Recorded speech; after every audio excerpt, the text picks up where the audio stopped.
Bonsoir à tous les amis, bienvenue dans l'habituel débrief Ligue 1. On est dimanche soir 23h, vous connaissez la formule. On se retrouve pour parler des 9 matchs de cette journée où il s'est passé encore une fois beaucoup de choses. Ça continue de se bagarrer en haut avec des équipes comme le PSG, comme l'OM, comme Lens, comme Lille, qui prennent 3 points. Il y en a d'autres qui perdent un petit peu du terrain, d'autres qui se stabilisent. On a aussi, évidemment, je pense que c'est un peu le moment marquant de cette journée, c'est le Stade Rennais qui s'impose avec la manière contre Strasbourg. Enfin, un match abouti du Stade Rennais sur 90 minutes. Alors, ils ont pris un but, mais bon, on va pas être perfectionniste jusqu'au bout. Mais le Stade Rennais, version Habib Beye cette saison, qui ne fait pas n'importe quoi. Ce qui est ouf, c'est que même à 3-0, t'étais pas serein. Même à 4-0, quand Nanasi a marqué, on s'est dit attention, peut-être qu'il y aurait un quart d'heure un peu de folie. Mais voilà, quand même, on a pu voir une sacrée performance de la part du Stade Rennais avec Esteban Le Paul qui marque un triplé, qui fait globalement de sacrés stats depuis son arrivée et en 2025 en Ligue 1. Je me demande si on a peut-être le nombre de buts qu'il a inscrit, mais je pense qu'il doit être top 3 Ligue 1, non? Parce que l'an dernier avec Angers, il en a mis 9-10 et là il en est à 7-8, donc il doit être très facilement sur le podium des meilleurs buteurs de Ligue 1. Donc chapeau à lui, j'ai bien aimé le match de Haït Boutla, j'ai bien aimé le match de Diawy Cissé, et globalement c'est vrai qu'on sentait que dans cette semaine où il s'est passé beaucoup de choses du côté de Rennes, où Habib Beye était sur un siège éjectable, le vol EasyJet était déjà réservé, on avait le supplément bagage, le Uber attendait au centre d'entraînement du Stade Rennais, finalement il est resté, et pour le coup le contenu à Toulouse était frustrant parce qu'encore une fois ils se sont fait rattraper, et juste derrière tu as donc cette victoire. Donc on se disait finalement Habib Beye, il y a beaucoup de matchs qui s'enchaînent, et peut-être que cette semaine avec 2 rencontres l'a un petit peu sauvé, et sinon tu te dis que pour Habib Beye, il va au moins continuer là le dernier match qui va arriver au Paris FC avant la trêve jusqu'en 2026. Maintenant c'est que la 3e victoire en Ligue 1, faut encore tempérer. Pour moi, j'entendrai bien sûr, et on va revenir là-dessus, qu'il y ait une continuité. C'est toujours le même problème, c'est que c'est une très belle victoire. Je trouve qu'il y a plein de choses à dire de manière réjouissante sur les individualités, sur le pressing, sur l'envie, sur le collectif, sur les choix même du banc, où finalement des fois il y a eu des changements où je trouvais qu'il n'étaient pas inspirés. Là vraiment c'est sa meilleure lecture de match de la part d'Habib Beye, du début jusqu'à la fin. Mais voilà, le plus dur maintenant c'est de confirmer, parce que attention, je pense qu'il y aura peut-être un petit peu d'euphorie, parce que c'est vrai que la victoire est sacrément belle, et puis finalement tu te dis est-ce que c'est ouf, parce que ce que tu dis, le vol direction Studio Canal Plus annulé, souvenons-vous les amis quand même que il y a eu des tweets de Foot Mercato qui annonçaient sa fin, quoi. Enfin, moi pour tout vous dire, j'avais un tweet en brouillon, j'ai pas trouvé la bonne formule. Habib Beye qui revient sur le plateau de Canal Plus pour critiquer Vincent Kompany et Luis Enrique lors de PSG Bayern. Donc j'avais même le même, je crois que c'était Thanos, tout était prêt, moi j'étais prêt à envoyer mon top tweet, et puis finalement je me suis dit attends, il y a un petit peu un couac parce que l'équipe dit qu'il reste finalement, et notre bon vieux Habib Beye reste. Donc on va évidemment revenir sur cette performance. Le FC Metz qui enchaîne une 2e victoire de suite, qui l'eût cru, après le 6-1 concédé à Lille. Cette équipe a de la réserve. Nantes, malheureusement, ce qu'on pouvait craindre, c'est que les adversaires directs pour la relégation, ça se passe mal, franchement on a vu le match, c'était d'une pauvreté absolue, et en plus tu te fais encore punir par des erreurs individuelles. Et non, bien sûr la victoire de Metz est méritée, mais Metz, même sans Gauthier Hein qui nous a fait un beau numéro en enlevant son maillot synonyme de 2e jaune et de carton rouge, non, bravo à Metz. Et surtout Metz, c'est peut-être anecdotique parce qu'ils sont toujours dans la zone rouge, mais Metz passe devant Auxerre, tu vois. On pouvait se dire sur les dynamiques, sur les effectifs, Metz est très très loin, et finalement là tu vois 2 victoires, c'est bien, parce qu'on sait qu'en bas souvent ça avance pas beaucoup au début, il faudra faire des temps de passage mi-saison, fin de saison, mais Metz est de nouveau dans la lutte, et pour eux c'est vrai que cette semaine c'est une petite bénédiction. Et ouais, comme le dit Pépé Flingueur, c'est fou comme stat, mais c'est la seule équipe à avoir gagné les 2 matchs de la semaine. C'est vrai. Tu te demandes ça à n'importe qui, moi, vous, des suiveurs de Ligue 1, tu te dis quelles équipes vont pouvoir enchaîner, et je pense qu'il n'y a personne qui aurait mis une pièce sur ce FC Metz là. Et comme je vous le dis souvent, vous connaissez ma formule, le foot reste le sport le plus imprévisible, même si on a dit que sur les 9 premières journées, ce Metz-là était d'une faiblesse absolue. Il y a toujours un petit peu d'orgueil qui parle, et puis aussi il y a l'état d'esprit, il y a la qualité technique qui est bien meilleure, il y a de bien meilleurs choix aussi dans les 2 surfaces, donc bravo à Metz. En tout cas, je vois que vous êtes comme d'habitude pas mal pour suivre ce petit débrief, avec double BVNG qui est là pour la première fois, ça fait bien plaisir, également JL Teslar, de petits nouveaux qui sont bien là, voilà, comme Nathan, des habituels comme Ninor, Nantais qui est évidemment au fond du trou, Valou PSG qui a survécu au bus, à la gare routière de Nice hier, qui s'est invité au Parc des Princes. Salut à Loulou, salut à Thibaut, salut à Vivien, salut à Lams, salut à Chapper Shooter, salut à Soso Chat, la modératrice qui vous appelle évidemment, qui vous rappelle évidemment de vous abonner, de mettre des petits likes, des étoiles. On est sur YouTube, on est également en podcast. Comme toujours, les commentaires pour le référencement, je vous le redis, c'est important si vous voulez me soutenir. Donc n'hésitez pas à me dire, j'ai vu quelqu'un penser à Amada Jambé, donc très très belle pensée. Un autre qui pensait aussi à Yaroslav Plazil. Alors là, quand tu me parles de Yaro Plazil en tant que Bordelais, ça de suite... c'est les émotions comme on dit. Et Bordeaux, j'ai vu un message, mais écoute, Bordeaux, ça continue, 4ème victoire de suite, un superbe but de Chamal. Si vous le tapez dans la barre de recherche sur Twitter, vous allez voir vraiment une magnifique frappe enroulée, côté gauche, entrée de surface, frappe enroulée, presque barre rentrante, lucarne opposée qui est magnifique. Donc superbe but. En plus on allait s'imposer à Choré, enfin du coup Choré qui jouait à Niort au stade René Gaillard, et c'était une équipe invaincue à domicile, donc ça se passe vraiment bien. C'est vrai qu'encore une victoire, et je pourrais aller me couper les cheveux, ça tombe bien, je pense qu'on va pas tarder à aller chez le coiffeur, mais très clairement c'est un Bordeaux qui est toujours aussi épatant collectivement, qui joue bien, qui a des individualités un peu plus. Donc pour l'instant ça tourne bien, comme je vous le dis, c'est une saison qui est longue, c'est un championnat qui est particulier, une seule équipe qui monte, donc je vais pas m'enflammer, mais de ce que je vois là de l'équipe première, vraiment ça tourne plutôt bien. Il a fallu intégrer des recrues et j'ai l'impression que Bruno Irles a trouvé la formule qu'il faut. Et merci beaucoup à Euratom et Pépé Flingueur qui ont pris leur petit abonnement et qui lancent le train de la hype. Merci beaucoup. Les gars, vous êtes royaux. Non, c'est pas Marwan Chamal. Évidemment, on aimerait que Marwan Chamal... D'ailleurs, Chamac qui a dit qu'il passait ses diplômes.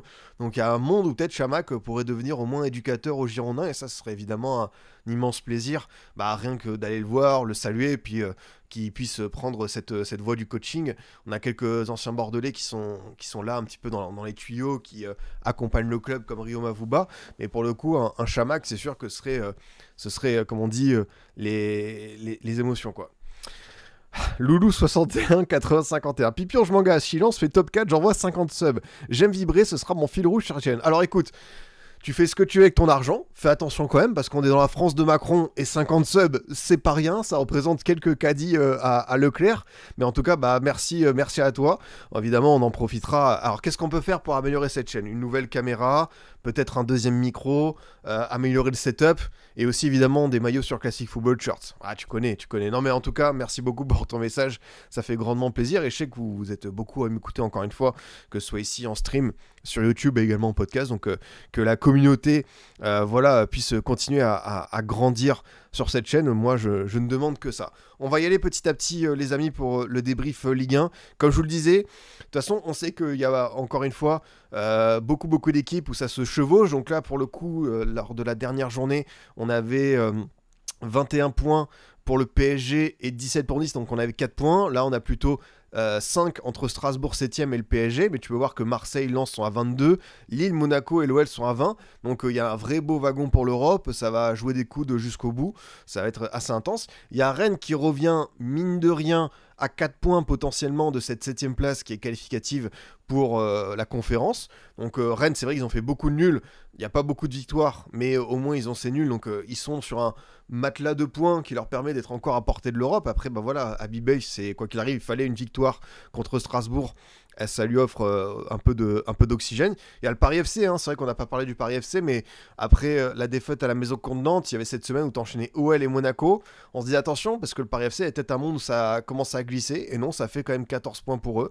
Donc ils sont dans le ventre mou, comme on se disait, c'est un petit peu la place qu'on peut deviner par rapport à cette équipe. Et puis en bas, comme je le disais, Metz qui gratouille une place à Auxerre, ça c'est quand même une vraie belle performance, donc bravo à eux, qui passent 17ème et qui sont qu'à 1 point de Lorient et Nantes. Donc rien de terminé, rien de définitif pour le maintien. C'est un peu logique parce qu'on est à la 11e journée, mais c'est vrai quand on avait vu les premières sorties de Metz et surtout la claque prise à Lille, des fois des néants collectifs, faut le dire, le match contre Marseille, je trouvais ça c'était très très pauvre, mais pour le coup j'ai l'impression que finalement le 6-1 ça a débloqué quelque chose, ça a fait switch un petit peu dans la tête en mode bon, Est-ce qu'on va continuer à être les dindons de la farce en Ligue 1? Est-ce qu'on va être ridicule? On va revenir en Ligue 2, on va être le Bayern de Ligue 2, et ainsi de suite, et les saisons vont se ressembler. Donc peut-être un petit peu d'amour-propre dans ces moments-là, ça peut réveiller. Puis tu te dis que t'enchaînes une deuxième victoire chez un concurrent direct, c'est important. Tu vas également récupérer Hein pour le prochain match. Donc non, c'est satisfaisant. Metz, juste avant la trêve, ça joue qui? Ça reçoit Nice. Nice qui sortira d'un match européen. Ça, tu vois, sur le papier, c'est pas injouable pour eux. C'est pas injouable. Donc intéressant de voir comment ça va se passer. Du coup, on y va les amis avec le résumé de ce Brest-OL et une nouvelle sortie de Hans Hattebourg qui décidément à chaque fois qu'il apparaît sur un terrain de Ligue 1, ça se passe mal pour lui, pour ses équipes. On rappelle, il avait joué notamment, il était rentré contre Nantes et ça avait été cataclysmique, il avait concédé un penalty, il avait été à l'origine d'un but, vraiment un match sans. Il entre au Paris FC, son équipe se fait remonter 3-3. Là, il est titulaire parce qu'il faut faire souffler Maitland Niles. Et malheureusement, il y a cette semelle qui est pas maîtrisée, qui est haute, qui est vilaine. Et tu vois, ça a été vite acquis. Et je peux comprendre que pour les Lyonnais, ce sera frustrant parce que je pense que tout le monde est d'accord et unanime sur le fait qu'il y ait carton rouge. Mais c'est le genre de situation où c'est checké par la VAR, c'est très bien fait. Tu vois, ça rentre un petit peu dans un esprit cordial, que le match se fasse, que ça se dispute à la première ou à la dernière minute. Un rouge, c'est un rouge. Et quand tu vois la fameuse action Mera-Morton, c'est vrai que tu peux dire... on peut souffler un petit peu, quoi. Mais là, pour le coup, Turpin a bien géré son affaire en mettant ce rouge direct. Pourquoi l'OL allait chercher Hattebourg? Je pense qu'il y avait cette volonté de prendre un défenseur supplémentaire, un joker, d'avoir un joueur qui était déjà peut-être en Ligue 1. Et finalement, c'est... Moi aussi, j'aurais préféré presque qu'il n'y ait pas de panique ou d'urgence, parce que j'ai l'impression que c'est un petit peu le... Je sais pas si c'est un choix C, D ou E, mais pour le coup, le Hans Hattebourg qui était largué à Rennes, il peut pas se retransformer en Hans Hattebourg de l'Atalanta Prime 2020, où t'as Ilicic qui cavale, où t'as Papou Gomez qui est en mode Messi 2012, où t'as Robin Gosens, où t'as tous ces joueurs fous de l'Atalanta, les De Roon, les Pasalic, les Zapata, enfin vraiment l'Atalanta, c'est vrai que la malédiction des joueurs qu'on sort de l'Atalanta, et comme tu dis Full Gun, c'est vrai que Hattebourg, c'était pas non plus le mec emblématique de l'Atalanta de Gasperini, mais il était là dans une bonne période, donc c'est vrai que on se dit, on peut récupérer quand même un joueur qui a été performant en Serie A, en Ligue des Champions, et c'est vrai que ça décline... Ça décline beaucoup pour lui, quoi. Donc, à voir, parce que là, les débuts sont ratés. C'est chaud, quoi.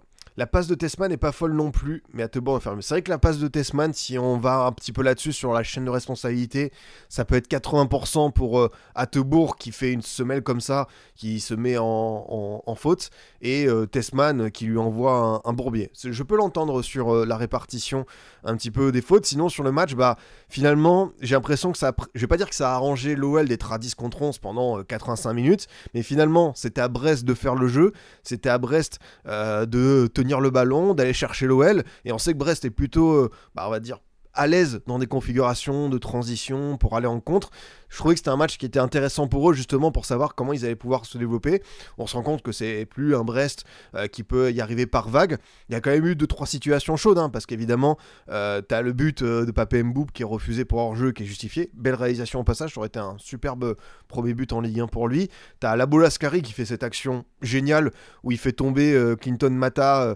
C'est Mata ou Maitland Niles, je sais plus, mais il le fait tomber comme Messi Boateng avec un crochet. Et derrière, j'ai presque l'impression que, je dis pas qu'il y a de la panique ou de la précipitation, mais le dribble est tellement bien exécuté que finalement il se prend les pieds le pied dans le tapis et il termine pas devant Griff qui fait un bon match, qui reste concentré jusqu'au bout. C'est difficile aussi pour un gardien comme ça parce que évidemment tu vas être mis à contribution. Et ouais, c'est un Noël qui a...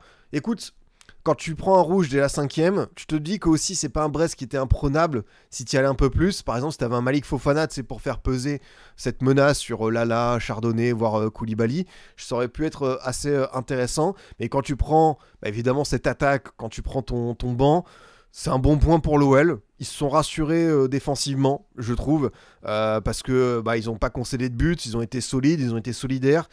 Sur coup de pied arrêté, ils ont bien défendu. C'est là aussi que j'ai été déçu du match de Brest parce que dans le jeu, on a senti que c'était un Brest un petit peu timoré, pas inspiré. Mais t'as quand même eu pas mal de corners à gérer. T'en as exactement 12 12 et t'as pas été non plus hyper dangereux. Pourtant, t'as des superbes tireurs, normalement, notamment Del Castillo.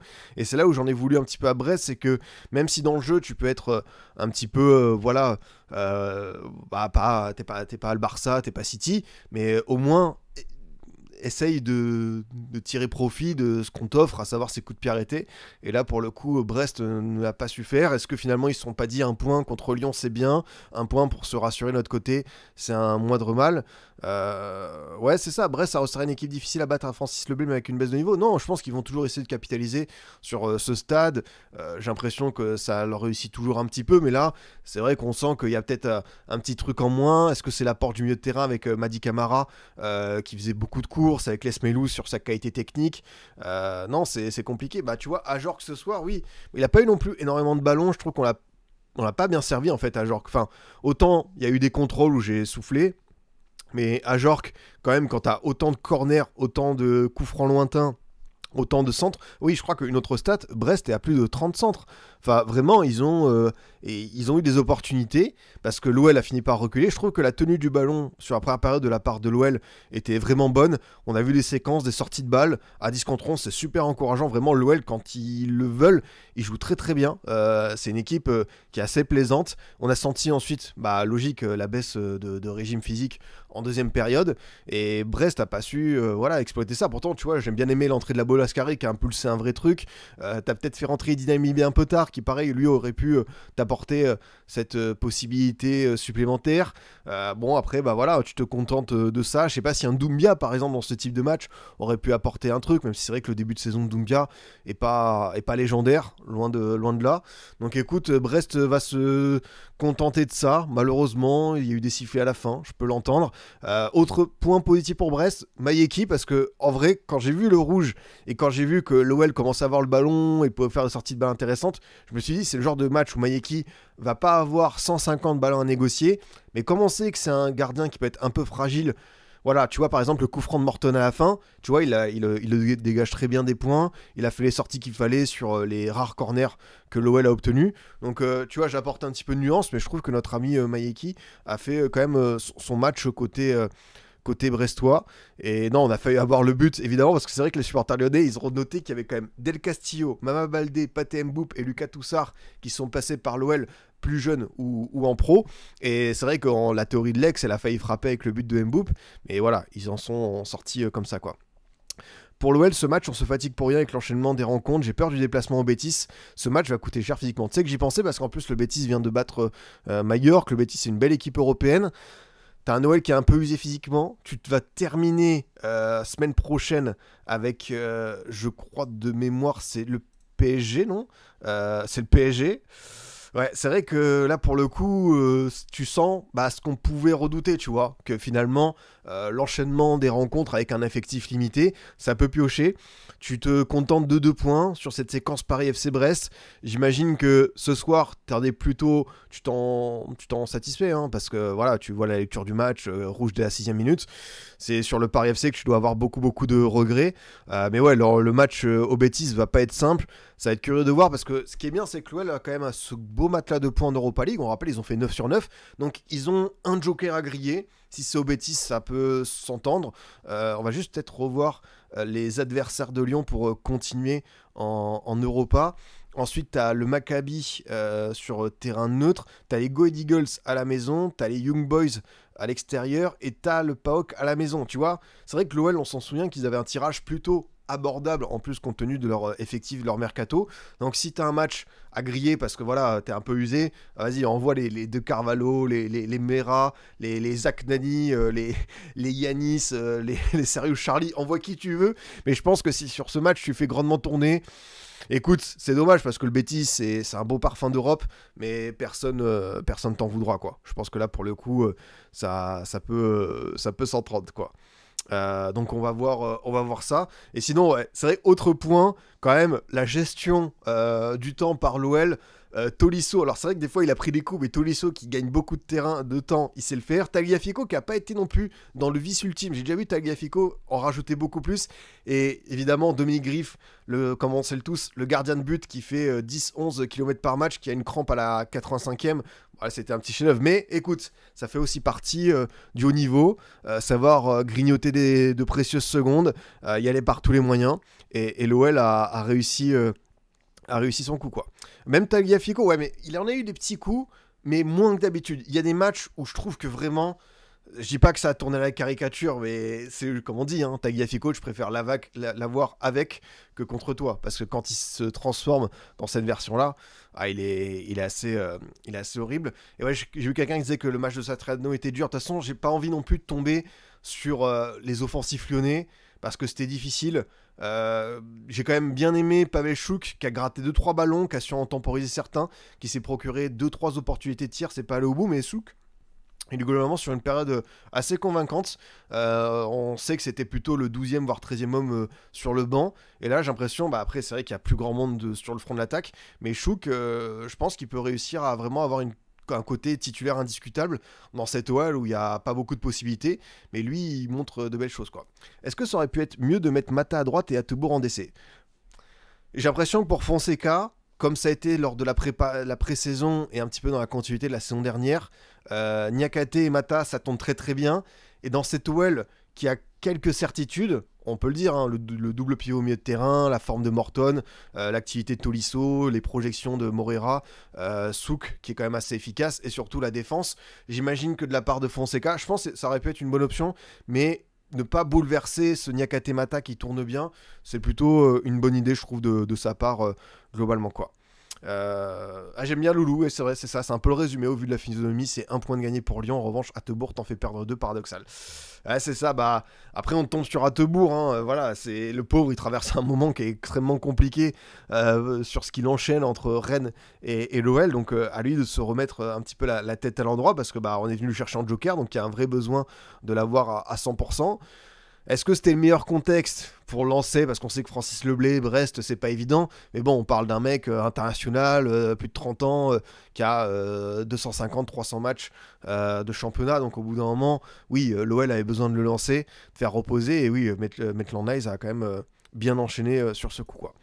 On y va, les amis, pour une autre rencontre qui avait évidemment un système, un schéma particulier, et le Park the Bus de la part de Francaise, qui malheureusement n'a pas tenu. Alors là, l'application, elle ne met pas en valeur la possession. On va juste aller voir évidemment à combien se termine la possession, parce que c'est le genre de stats qui nous intéressent. On termine à 76-5 et 23-5 pour le PSG, en sachant qu'on a eu un screen fabuleux de la part de Bean à la 8e minute, où il y avait comment ça s'appelle, 96-4 pour le PSG. J'avais jamais vu ça. C'est des stats version Retafe, Bordalas Prime, version Cholismo pur et dur de 2014, tout ce que vous voulez.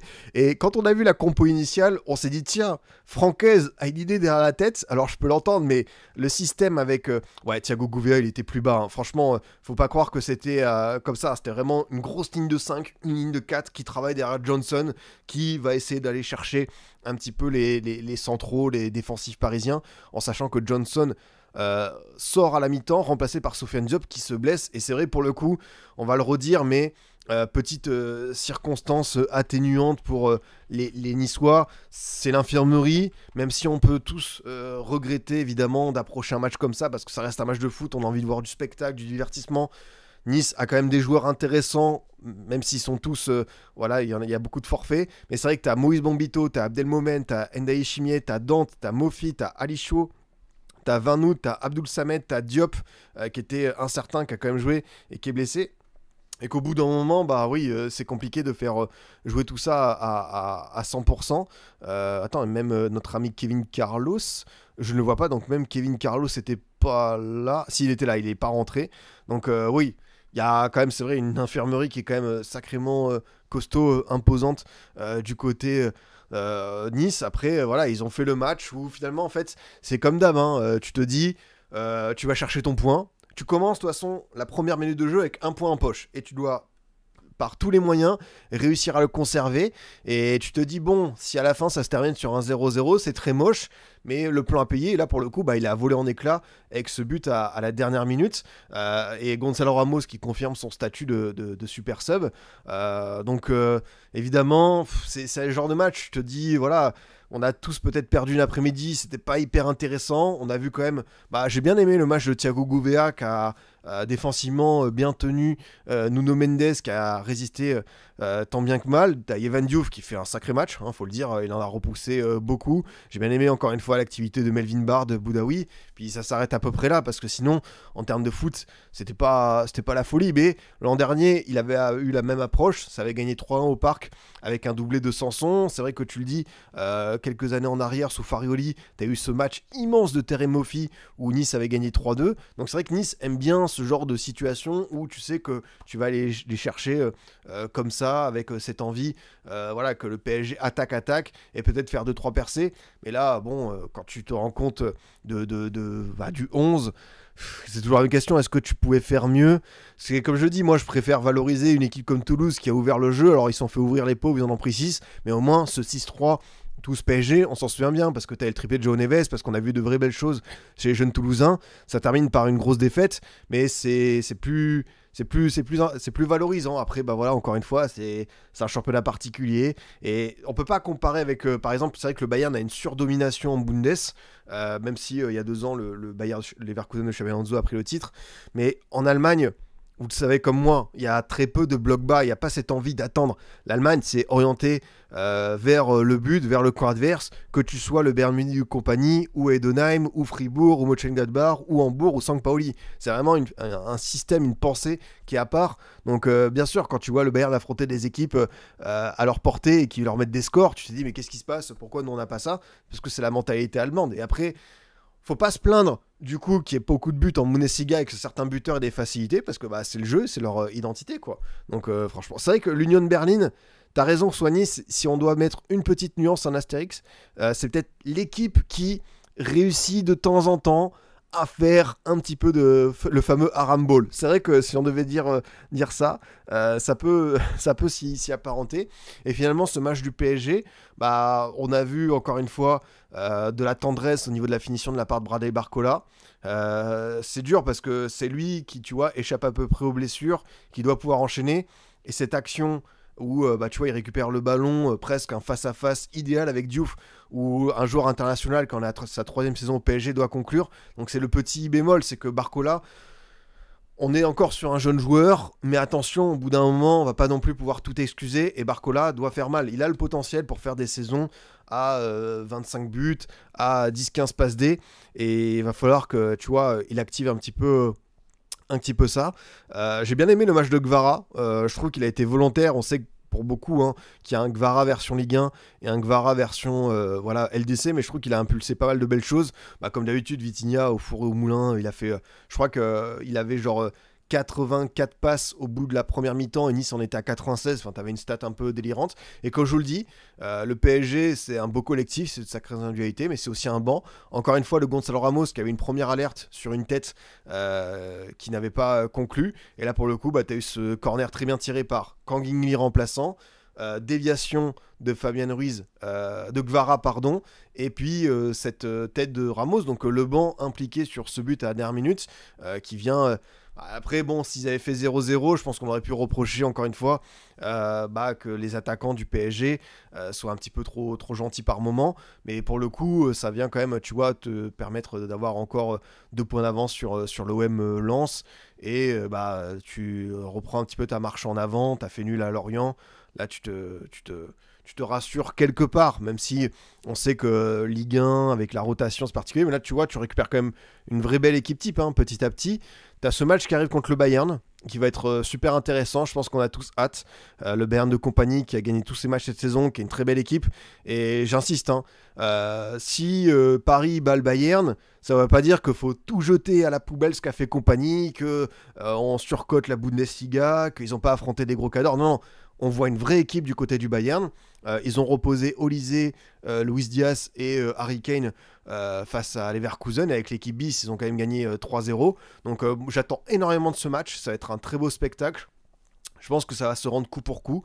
Curieux de voir qui va avoir le ballon, d'avoir certains matchs dans le match, quel attaquant sera devant. Bon, apparemment, je crois que l'équipe a dit que Dembélé serait pas prêt, donc il serait plutôt sur le banc. Mais par exemple, tu vois la forme d'un Upamecano, tu vois un Code Reilheimer qui a un niveau dingue, qui aura Nuno Mendes et sans doute une autre flèche, Barcola ou Guevara dans son couloir. T'as Harry Kane qui est dans une forme stratosphérique. Est-ce que tu auras un petit marquage, un petit milieu de terrain qui va aller le chercher quand il va faire ses habituels décrochages?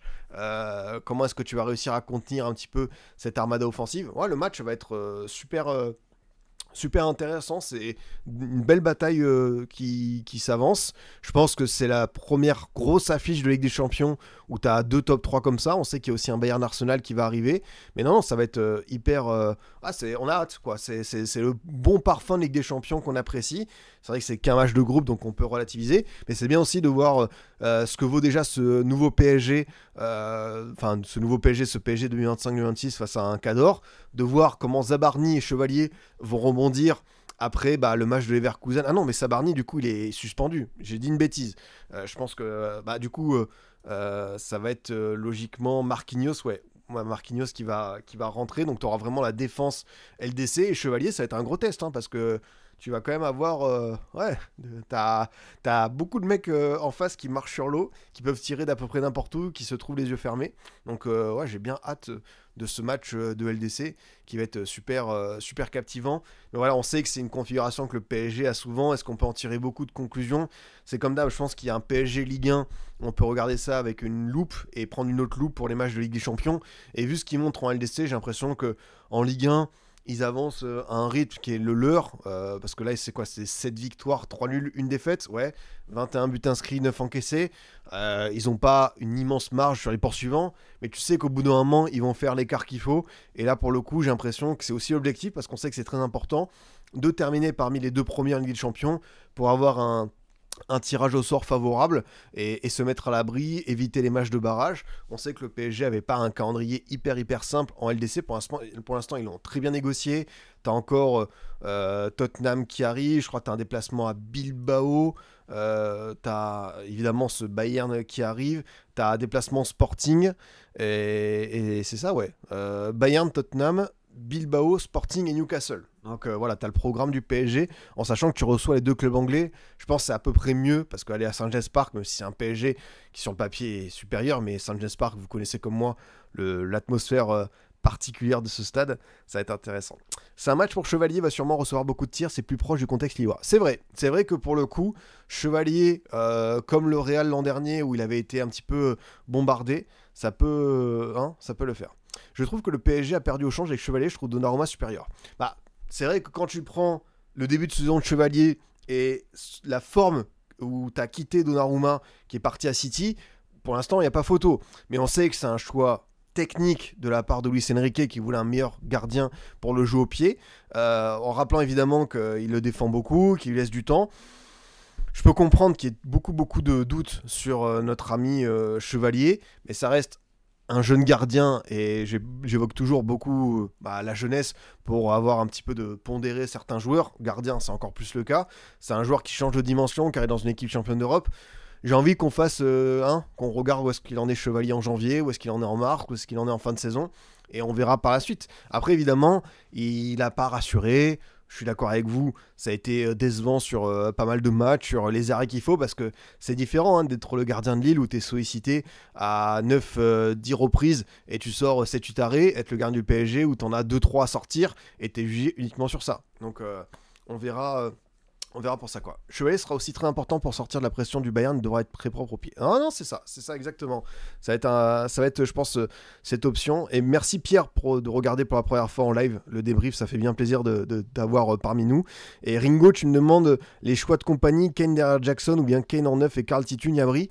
Je sais pas, j'imagine peut-être qu'on aura le quatuor du début de saison, Kane avec Gnabry en 10, Olise à droite et Luis Diaz à gauche, mais on sait que Compagnie est un coach qui peut s'adapter aussi, et il se dit, est-ce qu'il n'y a pas quelque chose à faire par rapport au milieu de terrain du PSG, par rapport aux courses de Nuno et Hakimi? Est-ce que tu pourrais pas avoir une surprise de type, ce que tu as dit, Karl, voire Guerrero? Ça va être intéressant de voir comment il va aborder ça. On y va les amis pour le match suivant. Et ce Monaco-Paris FC, Monaco-Paris FC qui se termine par une victoire parisienne, 4 tirs encadrés, donc réussite maximale.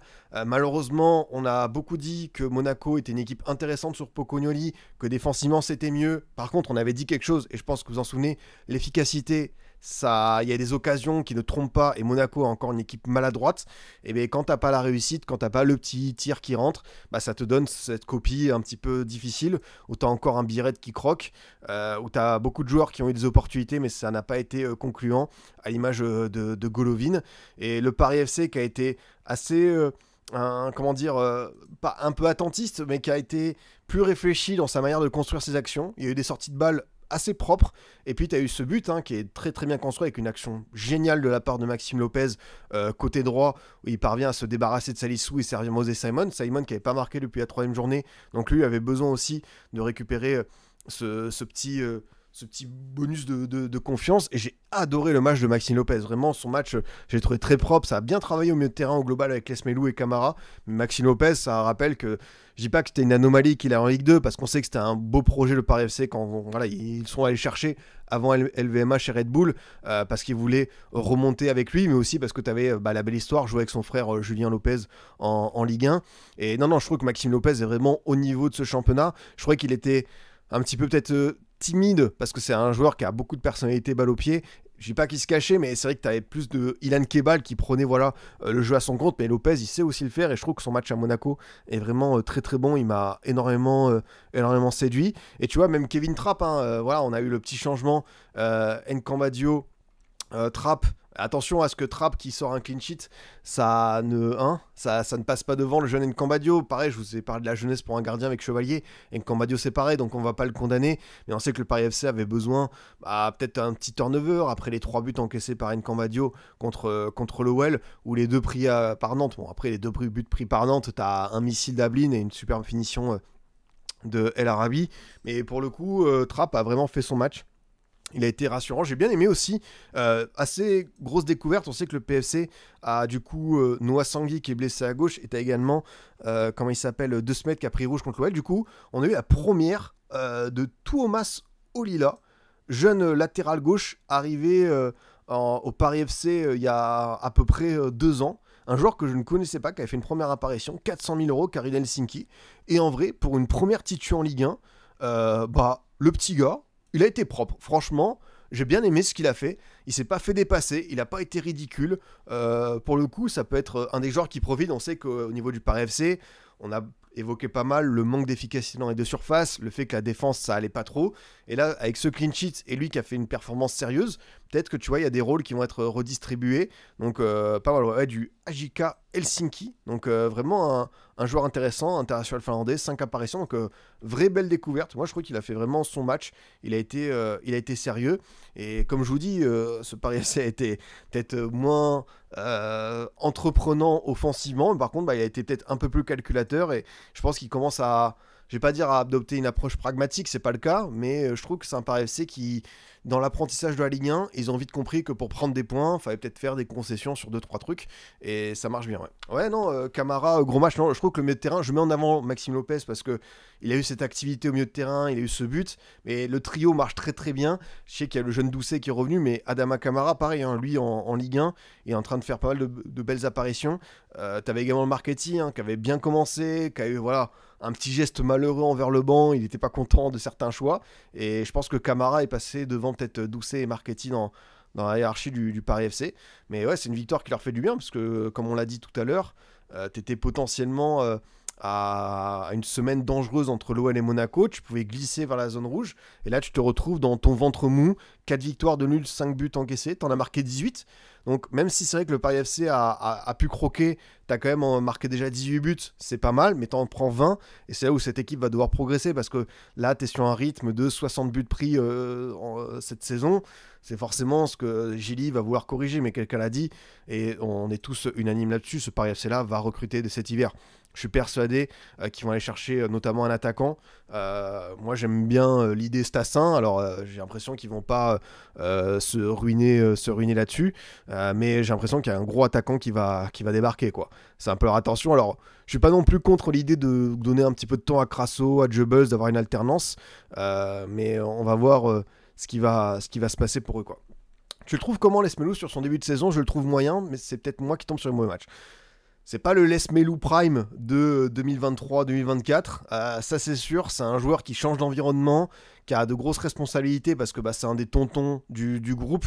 Je suis d'accord avec toi, je le trouve moins flamboyant, mais je pense qu'il y a des choses qu'on peut peut-être pas quantifier. C'est ce qu'il dit dans le vestiaire, c'est l'entraînement, c'est la vie de groupe, et ça me détonne pas, tu vois, qu'il soit indiscutable. Je pense que ce genre de joueur pour un promu, c'est un indispensable, même si tu vois, il fait peut-être plus des matchs 5 sur 10, voire 5,5 que des 7-8, comme il nous avait habitués à Brest. Mais oui, on n'a pas la meilleure version de l'Espelou, mais je pense que pour ce Paris FC là, qui remonte de Ligue 2, c'est bien de l'avoir comme ça, quoi. Voilà, j'ai pas envie de dire que c'est l'animateur Bafa qui les accompagne faire une activité canyoning, mais on n'en est pas loin, donc l'animateur Bafa, il va devoir un petit peu plus se mouiller. Mais non, je pense que c'est bien. Après, tu vois, en plus, il y a des joueurs qui peuvent assumer d'autres tâches, les Ilan Kebal, les Lopez, Simon dans son registre. Donc non, c'est vrai que c'est pas le plus grand Les Melou, mais je lui tombe pas dessus parce que je pense que pour Gilly, c'est un relais qui est fantastique dans cette perspective. En tant que Stéphanois, j'ai des gros doutes sur Stassin, mais je serais curieux de voir. J'imagine qu'il y a cette envie d'aller chercher un attaquant qui est sur une grosse année 2025, qui a performé en Ligue 1. À voir, ça peut être intéressant, mais quand on a l'impression qu'il ne veut pas non plus mettre un prix de fou furieux. Bon, on s'est déjà vu mettre de belles sommes, les 17 millions sur Otavio. On va voir comment ça va tourner pour eux. Ouais, Amari Traoré, de mémoire, il était blessé. Il s'est blessé, je crois, non? Ou il était suspendu. J'ai plus... blessure à l'aine, voilà. Il est blessure à l'aine, c'est ça. Il est sorti blessé, le tonton Amari. Comme Jonathan Iconé également, qui manque à l'appel. Parmi les cadres un petit peu du vestiaire, quoi. Du coup, Monaco, j'ai commencé à le dire, cette efficacité qui fait mal. T'as toujours un petit peu des retours, hein. On a vu que Golovin avait marqué un doublé à Nantes, il a enchaîné. J'aime bien Mamadou Koulibaly au milieu de terrain, il montre de belles choses.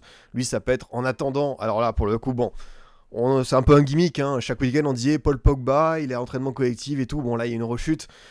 En vrai, ça va commencer à devenir un peu un serpent de mer pour Pocoli, mais c'est l'exercice médiatique qui veut ça. Et chaque conférence de presse, on va lui poser la question parce que c'est Paul Pogba.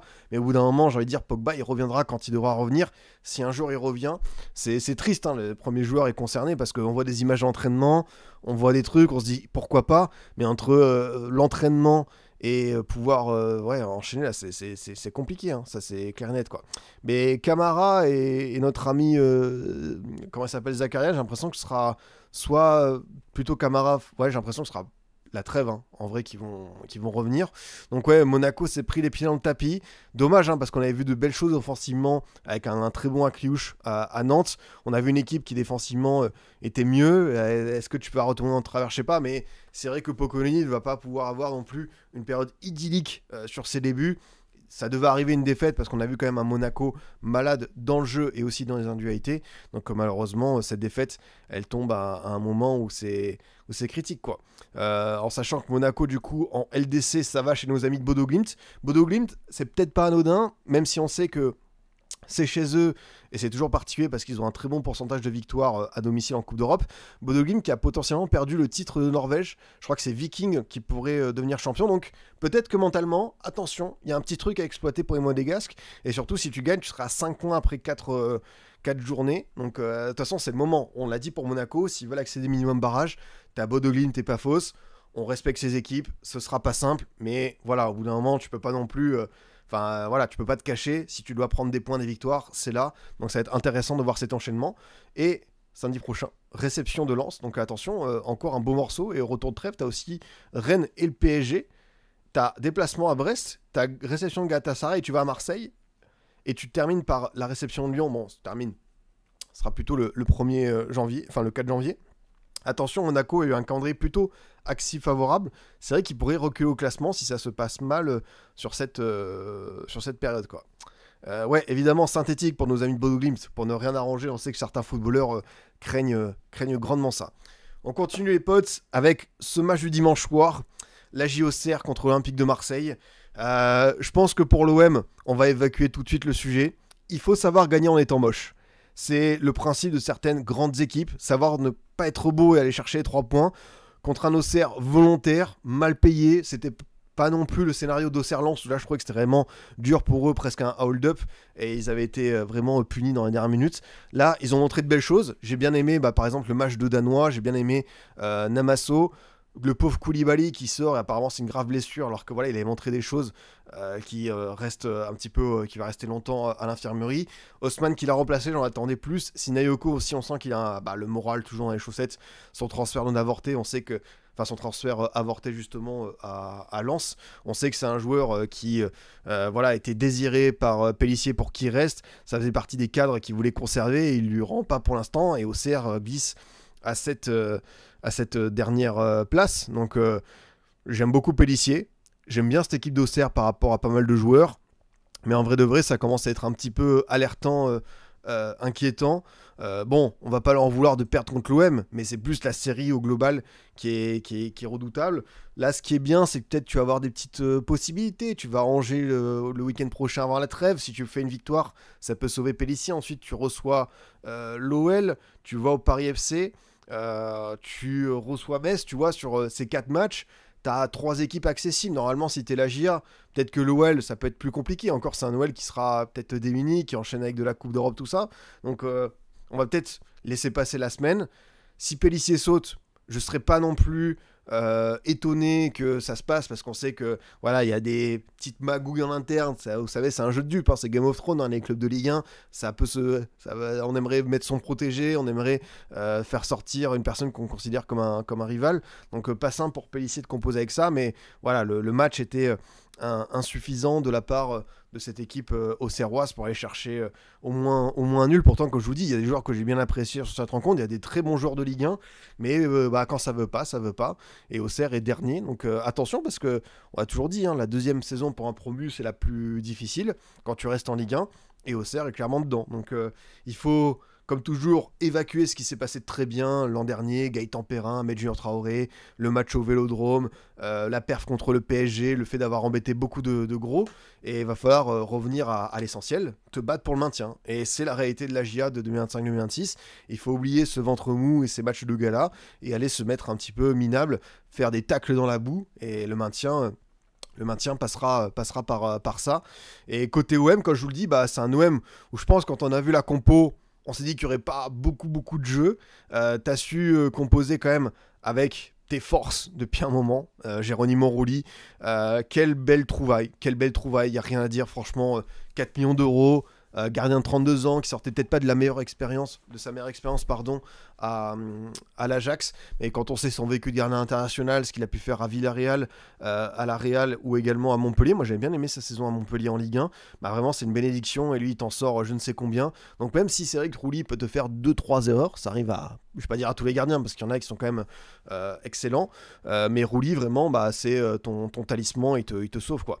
Et oui, comme tu le dis, voilà, Auxerre qui a battu l'OM 2 fois l'an passé, 8 titulaires absents presque à l'OM, une mauvaise série qui était en cours, match juste avant la LDC. Évidemment, les 3 points, c'est le seul truc que l'OM voulait. Moi, c'est un peu mon résumé. Tu vas pas non plus, faut pas s'attendre, même si c'est vrai qu'on a vu de très belles séquences de deux herbismes au retour de la trêve de septembre, avant le match, enfin même pendant la première période du Sporting, l'entame à Lens, et malheureusement on sait que voilà, il y a eu cette période qui était difficile, tu te fais égaliser contre Angers, tu perds à Lens, tu perds au Sporting, les erreurs individuelles te sanctionnent, c'est-à-dire que la moindre erreur peut faire plonger tout le monde, et ça c'est un match qui me dit ok, l'OM peut aussi faire un petit peu le dos rond, se montrer un peu laid dans le jeu, mais il faut aussi savoir gagner comme ça, c'est le principe. Et il y a un match qui arrive contre l'Atalanta qui peut être hyper, voilà, c'est ton rebond en Ligue des Champions, t'es à 3/9, il faut basculer à 6/12 avant les 4 derniers matchs pour aller au moins en barrage, aller titiller ces équipes-là. Et non, franchement, j'aime bien cette version, parce que finalement, qu'en attendre de plus, oui, on aimerait toujours voir du jeu, t'as fait un beau mercato, t'as quand même des interactions sur la pelouse, mais il faut prendre en compte le contexte récent, t'as l'infirmerie qui s'est remplie, c'est vrai que c'est chaud, parce qu'on s'était tous dit, mais l'effectif de l'OM, il est au complet, t'as doublé tous les postes, mine de rien, tu vas devoir envoyer des mecs en tribune. Là, tu peux plus envoyer de mecs en tribune, là, t'es obligé de faire venir des U19, comme Madi, et c'est ça, le quotidien de l'OM. J'ai bien aimé aussi le match de Robinho Vaz, un petit peu plus dans le travail, dans le fait d'aller chercher les beaux bébés que peuvent être Akpa, Diomandé, essayer un petit peu de se frotter à ça. Il avait été dans le dur contre Baïdou et Sarr. Je trouve que là, son match est encourageant et montre qu'il peut aussi exister dans ces rencontres de Ligue 1, pas simple à l'extérieur, notamment contre des joueurs aguerris, des défenseurs qui peuvent te rentrer dedans quand t'es un jeune joueur. Donc non, j'aime bien cette possibilité-là. Murillo, superbe action, lui qui est passé à côté lors du match contre Angers. Globalement, sa période, je la trouve pas incroyable. Mais là, le match de Murillo était vraiment, vraiment bon avec ce petit travail côté droit pour le centre et Gomez qui est, c'est un but un peu gag parce que voilà, il cherche peut-être à contrôler. T'as Léon qui lui rentre un peu dedans. Finalement, le ballon rentre directement dans le but. Mais c'est vrai que, comme tu le dis, le prochain mercato, il va falloir sortir des pépites sur les postes des latéraux. Quand tu vois que l'OM... Luis Garcia, en vrai, il fait ce rouge. Alors oui, le rouge, j'avoue, je n'ai pas compris pourquoi il n'a pas été revu à la VAR parce que je trouvais que c'était une semelle, c'était un pied haut avec semelle en avant, mais qu'il n'y a pas vraiment contact. Donc, je trouvais que le rouge était assez sévère et qu'il n'y ait même pas de revisionnage VAR. Alors peut-être que nos amis qui font chaque début de semaine des communiqués d'arbitrage vont nous expliquer précisément ce point. Moi, je suis preneur d'avoir toujours... C'est de la pédagogie, de toute façon. On a envie d'apprendre, on a soif de savoir ça. Et c'est vrai que le rouge de Luis Garcia, j'ai un peu dit « Ah, c'est particulier ». Après, c'est vrai que le deuxième jaune pour Diomandé, c'est un peu du rouge de compensation. Donc, c'est un match qui n'était pas non plus d'une intensité, d'une violence rare. Que ça termine avec 2 rouges et beaucoup de jaunes, je suis pas convaincu. C'est des matchs que tu peux te rendre un peu plus facile du côté Benoît Bastien. Bon, j'ai vu que Pélissier c'était plein de l'arbitrage, là pour le coup. Il n'y a pas eu non plus de dinguerie absolue, de trucs oubliés pour la JA. Mais ouais, c'est vrai que la créativité au milieu de terrain, entre O'Reilly, Højbjerg et Angel Gomez, c'est dur. Hein. Je préfère, et pourtant, son entrée est pas dingue, hein. Je préfère Vermeuren, Højbjerg et O'Reilly un peu plus haut avec cette liberté, mais c'est vrai que techniquement c'était pas dingue, mais bon, ça fait partie de l'ADN de ce match où fallait faire profil bas, résister aux rares vagues aux Serroises et savoir aller gagner, et c'est ce que l'OM a fait. Mais c'est vrai qu'on sent que c'est quelque chose de bizarre parce que Pavard est encore un peu fragile. Tu sens que certains joueurs sont lourds, hein, comme Egan Riley. J'ai l'impression que Højbjerg retombe un tout petit peu dans ses travers. Donc pas évident pour le coup, quoi. Et oui, comme le dit Bubzin, on s'était dit que l'OM avait doublé beaucoup de postes, ça avait fait un gros mercato. Il y a quand même des joueurs qui manquent dans la tenue du ballon. Amine Gouiri, par exemple, on a parlé de créativité. Amine Gouiri, alors ok, c'est pas Harry Kane, le Harry Kane de cette saison, ou même des précédentes saisons au Bayern à Tottenham qui te met 50 pions par an. Et par contre, dans le jeu, qu'est-ce qui te fait du bien, Amine Gouiri? Donc là, attention, parce que tu dois encore composer avec lui jusqu'à début 2026. Et ça peut se faire ressentir, ouais.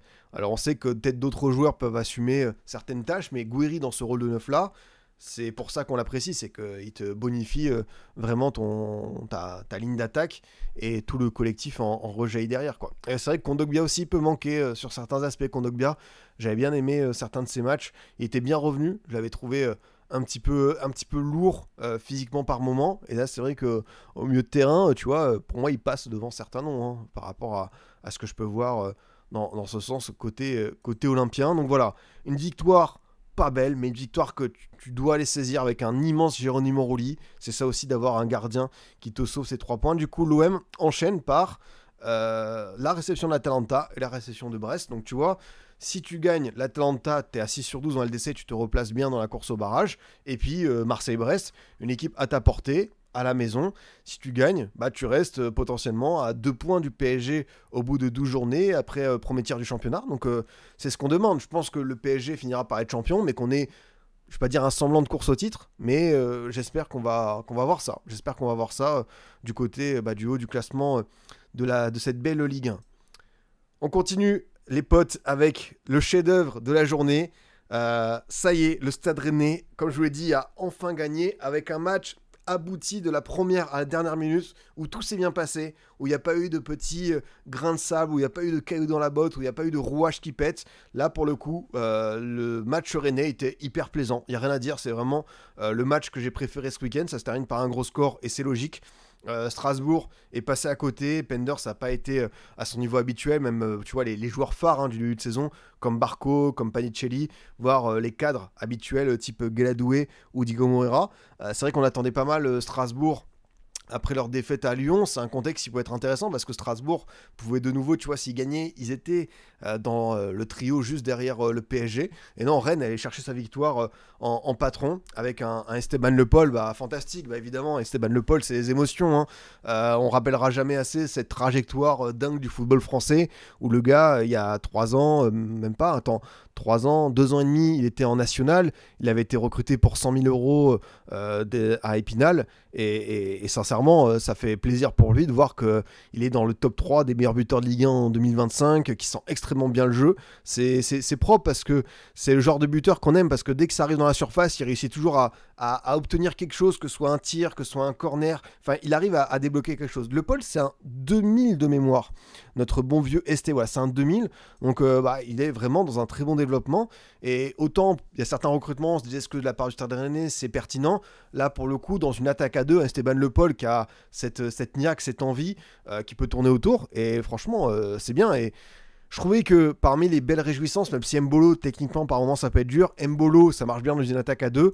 Mais Kader Meïté, je pense qu'il va passer devant notre ami suisse. Parce que le match qu'il a fait, c'est juste le jeu dos au but de Kader Meïté. C'est le titan colossal. Comment tu veux le prendre le ballon? C'était impossible. La manière de se retourner, de garder le ballon et de transmettre, c'est très très fort. Et comme tu le dis, Roazhon King, je pense que tu portes bien ton nom. Pareil, Nono. J'ai adoré, et là, bon, vous connaissez mon appétence pour les jeunes joueurs, le fait de les mettre sur un piédestal et de les valoriser. Le match des 4 jeunes qui soient formés au club, Jackie, pourquoi je l'appelais Jackie? Jérémy Jacquet, Djaoui Cissé et Kader Meïté excellent, ou qui soient post-formés comme Aïd Boudlal qui arrivait de l'académie Mohamed VI, je crois que c'est ça ici au Maroc, très très bon. Et en vrai, c'est comme d'hab les amis, hein. C'est à l'image de l'OL des années 2010 par moment, le renouveau du club, ça passera toujours par ton centre de formation. Quand tu as autant de bons gamins, quand tu as autant de jeunes performants, quand tu es reconnu dans le monde entier, dans l'Europe, pour ce savoir-faire au niveau de la formation, construis ton équipe à partir de ça. Ça, c'est toujours le message que j'aurai pour le Stade Rennais. Appuie-toi sur ces gamins. Alors oui, c'est des jeunes, donc c'est cyclique. Il y aura des hauts où tu vas sauter au plafond comme ce soir. Il y aura des bas où tu vas te dire, putain, mais c'est quoi ce type d'erreur? Mais il faut aussi pouvoir les accompagner. Et je pense que ces 4 joueurs peuvent énormément te donner, qu'ils soient formés ou post-formés. Franchement, j'ai adoré leur match dans différents registres.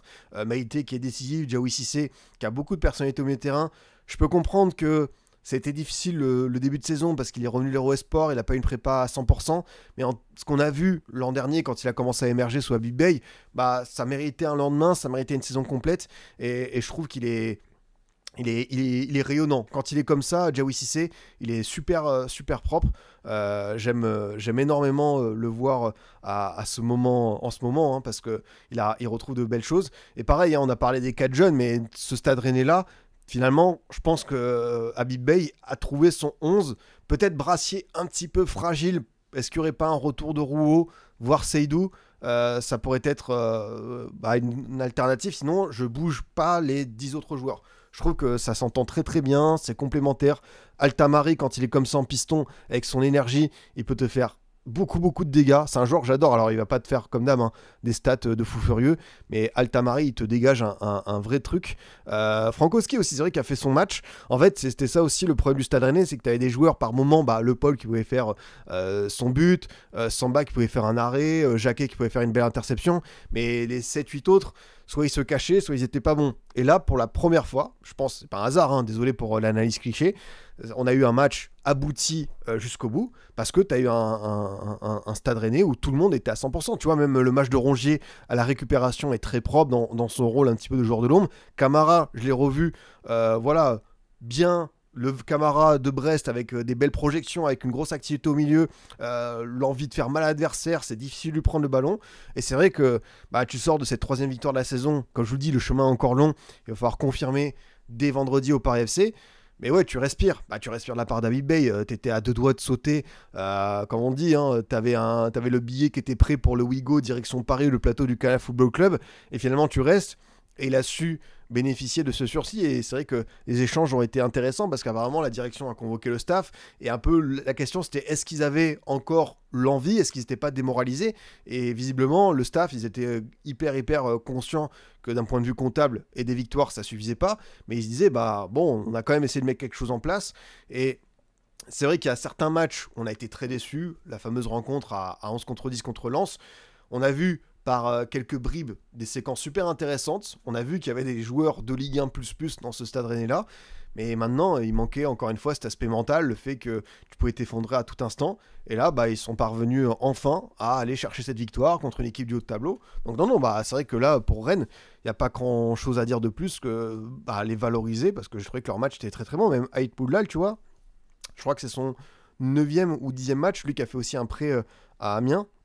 Aït Boudlal, c'est très très propre ce qu'il a fait. En plus, bah, encore une fois, t'as du Enciso, t'as du Amoemeyo, t'as du Panicelli qui peuvent arriver dans ta zone, t'as Nanasi qui a marqué, t'as Godot également, t'as Kenry Paes. Enfin, tu vois, c'est quand même une belle adversité.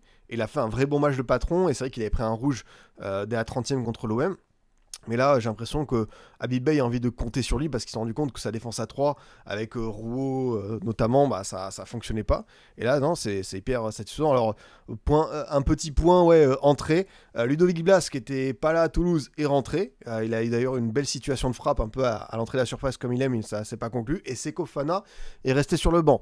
Bah, écoutez, de toute façon, comme je vous le dis, pour moi, le 11 là, à moins d'un retour de Seydou à la place de Brassier, et encore Seydou est plutôt côté droit, voire Rouault, pour moi ça bouge pas. C'est le 11 qu'il faut au Stade Rennais pour aller peut-être titiller les places européennes. Je pense que c'est ça quoi.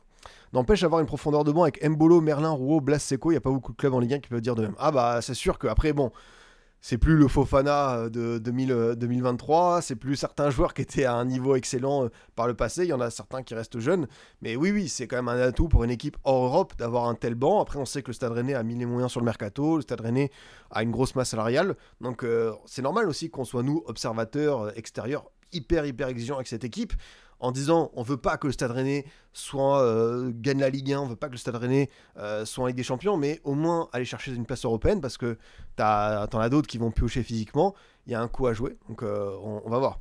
Et oui, évidemment, Mady Camara en piston, là pour le coup, oui c'est Habib Beye, même s'il a voulu sauter cette étape, et je pense que l'apprentissage en Ligue 2 aurait peut-être été bénéfique, mais oui, tu te rends compte qu'il y a quelques choix, comme Mady Camara piston, tu te fais avoir, et derrière, la chaîne de conséquences, c'est un 4-0 contre Lorient, quoi. Donc, difficile. Mais ouais, Esteban Le Paul, bah, faut valoriser parce que le triplé est très très bon, il se rend disponible dans la surface, il fait de bons appels, il y a une finition qui est clinique, il y en a qui disaient que ça ressemblait un petit peu, alors évidemment, à Alexander Frey pour le côté rennais, à Steve Savidan, un peu ce buteur des années Ligue 1 2000, où dès que ça arrive dans la surface, il a le geste qu'il faut au niveau du pied, que ce soit brossé, que ce soit vrai coup du pied, que ce soit un petit peu extérieur fouetté, ou même pour se retourner à l'image du deuxième but, pour aller faire trembler les filets. Et non, cet Esteban Le Paul là, il est hyper plaisant, et bravo à lui parce que, encore une fois, il fait des stats qui sont assez folles en Ligue 1 pour un mec qui était le remplaçant, la troisième solution d'Angers il y a encore un an. Donc, comme quoi, on l'a dit, le foot ça tient des fois à pas grand chose. Et très vite, tu vois, 8 buts, 3 passes D en 11 matchs de Ligue 1, c'est super stat, franchement, c'est propre. Et pareil, 8 buts, 9 l'an dernier, donc il est sur une série de 17 matchs. Il a également marqué en Coupe de France. D'ailleurs, c'est vrai qu'il a marqué contre le Strasbourg de Rossenior, c'est simple, Esteban Le Paul, j'ai mis une petite photo de David Villa, mais c'est ça, quoi. Il se transforme en version prime, déjà que c'est un bon joueur de foot. L'an dernier en Coupe de France, ça fait doubler, ça a refait doubler contre Strasbourg à la maison pour aller chercher le maintien, et puis là ça fait tripler, donc il y a eu cette séquence, je pense que vous l'avez vu, où tu as Rossenior qui arrive pour l'étrangler un petit peu comme Homer Simpson avec Bart, en mode mais j'en peux plus de toi. Après ils sont pris dans leurs bras, et non, il n'arrive pas à le maîtriser, c'est dingue quoi. Quelque chose à dire sur l'angle du Racing, match inquiétant. Bah ouais, je suis d'accord avec toi, tu sors d'une semaine un peu particulière parce que tu as eu ce match à l'OL, tu l'as perdu, tu t'es repris contre Auxerre à la maison. Finalement, j'ai l'impression que Strasbourg est assez fort contre les équipes. Voilà, deuxième partie de tableau, mais peut-être contre des équipes qui peuvent aller te chercher un peu plus haut, ça peut être compliqué. Bah, c'est bien, tu as la réception de Lille le week-end prochain, donc c'est intéressant de voir, parce que du coup, tu fais 3-3 contre le PSG, tu perds contre Marseille, tu perds contre Monaco. Ouais, en vrai, pas de victoire, t'as un nul, et sinon contre les équipes du haut de tableau, ce Strasbourg-là a du mal. Donc on sait après que c'est aussi le signe d'une équipe jeune qui a eu beaucoup de changements. Il faut renouveler certains automatismes. Il y a des joueurs qui performent très bien. Pas parce que tu as eu cette défaite 4-1 que tu vas tout jeter, hein, évidemment, parce que Strasbourg reste 7ème à 3 points de la LDC. Mais dans les grosses affiches, pour l'instant, tu as du mal à aller chercher une victoire. Donc c'est un petit clignotant rouge qui doit apparaître en mode il faut réussir à aller battre les équipes de ton championnat. Parce que si tu veux avoir des belles places d'honneur à la fin, ça doit passer par là. Et ouais, certains joueurs, j'ai pas aimé leur match. Hein. Penders au gardien, ça a été compliqué. J'ai Barco qui a été en dessous de ses standards habituels et qui sont très très bons. Donc ça peut lui arriver de passer à côté. Et pourtant, il termine quand même avec une passe D pour Nanasi. Donc même dans un match médiocre de sa part, il y a un petit geste qui est beau à voir. Chilwell qui était dans le dur. La défense qui a vraiment eu du mal à contenir les assauts de Le Paul et le jeu de haut but de Meite. Donc non, c'est... Ouais, comme tu le dis, RCL Jérém, j'ai parlé que du match du LOSC à venir le week-end prochain. Mais tu as également... Lens, hein. C'est vrai que tu as un beau calendrier pour Strasbourg parce qu'en Pipion League, tu vas à Haken chez les Suédois. Ensuite, tu reçois Lille, Trèves, tu vas à Bollard et juste après, tu as notre fameux match de FA Cup, celui qu'on attend tous contre Crystal Palace.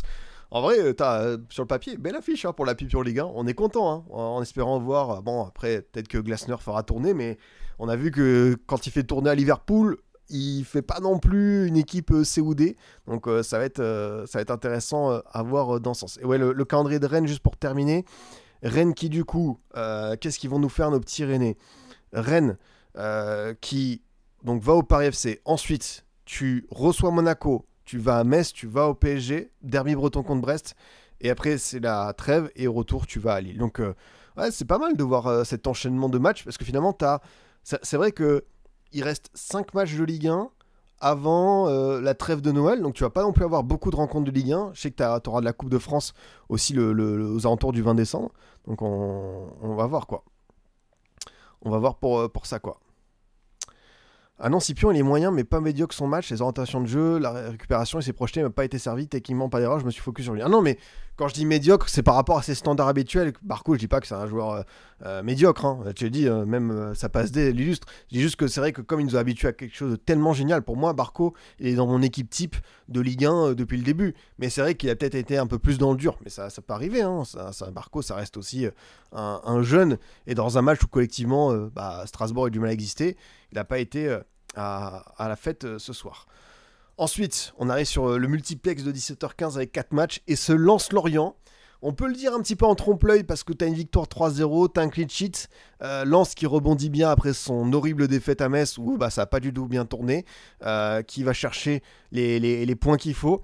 Mais ça a été quand même tendu, je trouve. Lorient s'est bien projeté. Tu as eu cette image terrible où Mohamed Mamba a ce penalty, il touche le poteau et il sort, il s'effondre en larmes vraiment sur le banc. C'est dur pour lui parce que l'image elle fait vraiment beaucoup de peine.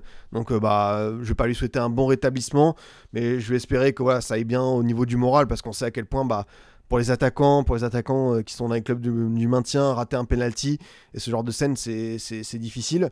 Ouais, je vous le dis, je suis honnête, hein, tu regardes juste le match, je vois 3-0 Lens, je dis bon, voilà, ils ont repris leur marche en avant, et non, c'est compliqué. C'est vrai que je crois qu'il y a Antoine, notre ami de Culture Sans Heure, qui disait que finalement, ne pas avoir d'autres options au milieu de terrain, parce qu'il y a Odje que Pierre Sage ne lance pas forcément, qui est plutôt avec la réserve. Odje qui n'est pas dans les petits papiers de Pierre Sage. Tu tournes beaucoup avec Sangaré et Thomasson et je trouve que ça commence un petit peu à piocher physiquement, même s'ils n'ont pas de Coupe d'Europe. C'est difficile pour eux d'enchaîner, donc je trouvais que Sangaré, qui m'a fait une très belle impression, c'est là où j'ai vu que physiquement ça commençait à être compliqué parce que c'est un joueur qui découvre l'intensité de la Ligue 1. Quand tu passes de la Bundesliga autrichienne à notre belle Ligue des Talents, c'est pas simple non plus de s'adapter à 100% dans ce sens. Mais ouais, Bulatovic, parmi les petits joueurs qu'on découvre, hein, il y a Bulatovic, il y a Ryan Fofana, il y a Anthony Bermond. C'est vrai que Bulatovic, ça va peut-être être lui le troisième homme du milieu de terrain, comme Odje est cantonné à la réserve, et à voir si on va pouvoir compter. Mais c'est vrai que ça fait partie des bons coups de la cellule scouting. Donc de toute façon, ce qui est bien, c'est que Bulatovic, mieux vaut l'intégrer là que dans un contexte collectif qui est pas simple. Là, Lens, même en étant pas beau dans le jeu. C'est comme ce qu'on a dit contre l'OM. Tu réussis à gagner. Là, en plus, tu soignes ta différence de but. Tu rattrapes le -2 de Metz. Et t'as Edouard qui marque encore. T'as Saïd qui plante également. T'as Baïdou qui plante sur corner. Donc, tu te rends compte que t'as différentes phases de jeu où tu réussis à être performant. D'ailleurs, le but de Saïd, j'ai adoré la transmission du Dol. Un petit peu jambe tendue pour lui mettre. Et Saïd, dans la surface, c'est un des seuls qui est en mouvement, et Saïd, ça c'est vraiment la marque du bon attaquant, quoi. C'est le mec qui réussit à anticiper, qui a un coup d'avance, et je trouve que son déplacement dans la surface pour tromper Mvogo est excellent. Et non, franchement, j'ai bien aimé. Ouais, Risser, un sacré gardien, c'est ce qu'on dit depuis le début. Hein.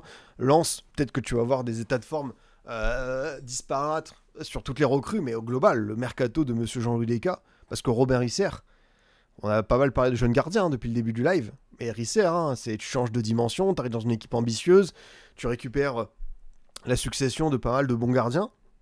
Donc franchement, Risser, il t'en a sorti 2-3 qu'il fallait. Et sur le penalty, en plus, il plonge du bon côté. Donc non, c'est super propre, quoi. Et ouais, Baïdou, encore un match de patron. Baïdou très très bon. Gradit, il y a attention à ce tacle sur Yonga. D'ailleurs, le tacle de Yonga est... Enfin, le tacle sur Yonga est vraiment pas bien senti de la part de Gradit à son âge. C'est le genre de petit truc qu'il faudrait quand même éviter parce que ça met ton équipe en danger. Mais Yonga, j'ai bien aimé cette possibilité pour lui de performer. C'est vrai que le couloir gauche Kwasi Yonga, même Karim Derman, c'était pas mal ce que j'ai vu de la part de Lorient, qui est pas bien payé sur ce match. Ouais, ça a terminé en 3-0, alors que si ça avait été défaite 1-0, voire... ça aurait été pas mal, je pense, de voir si...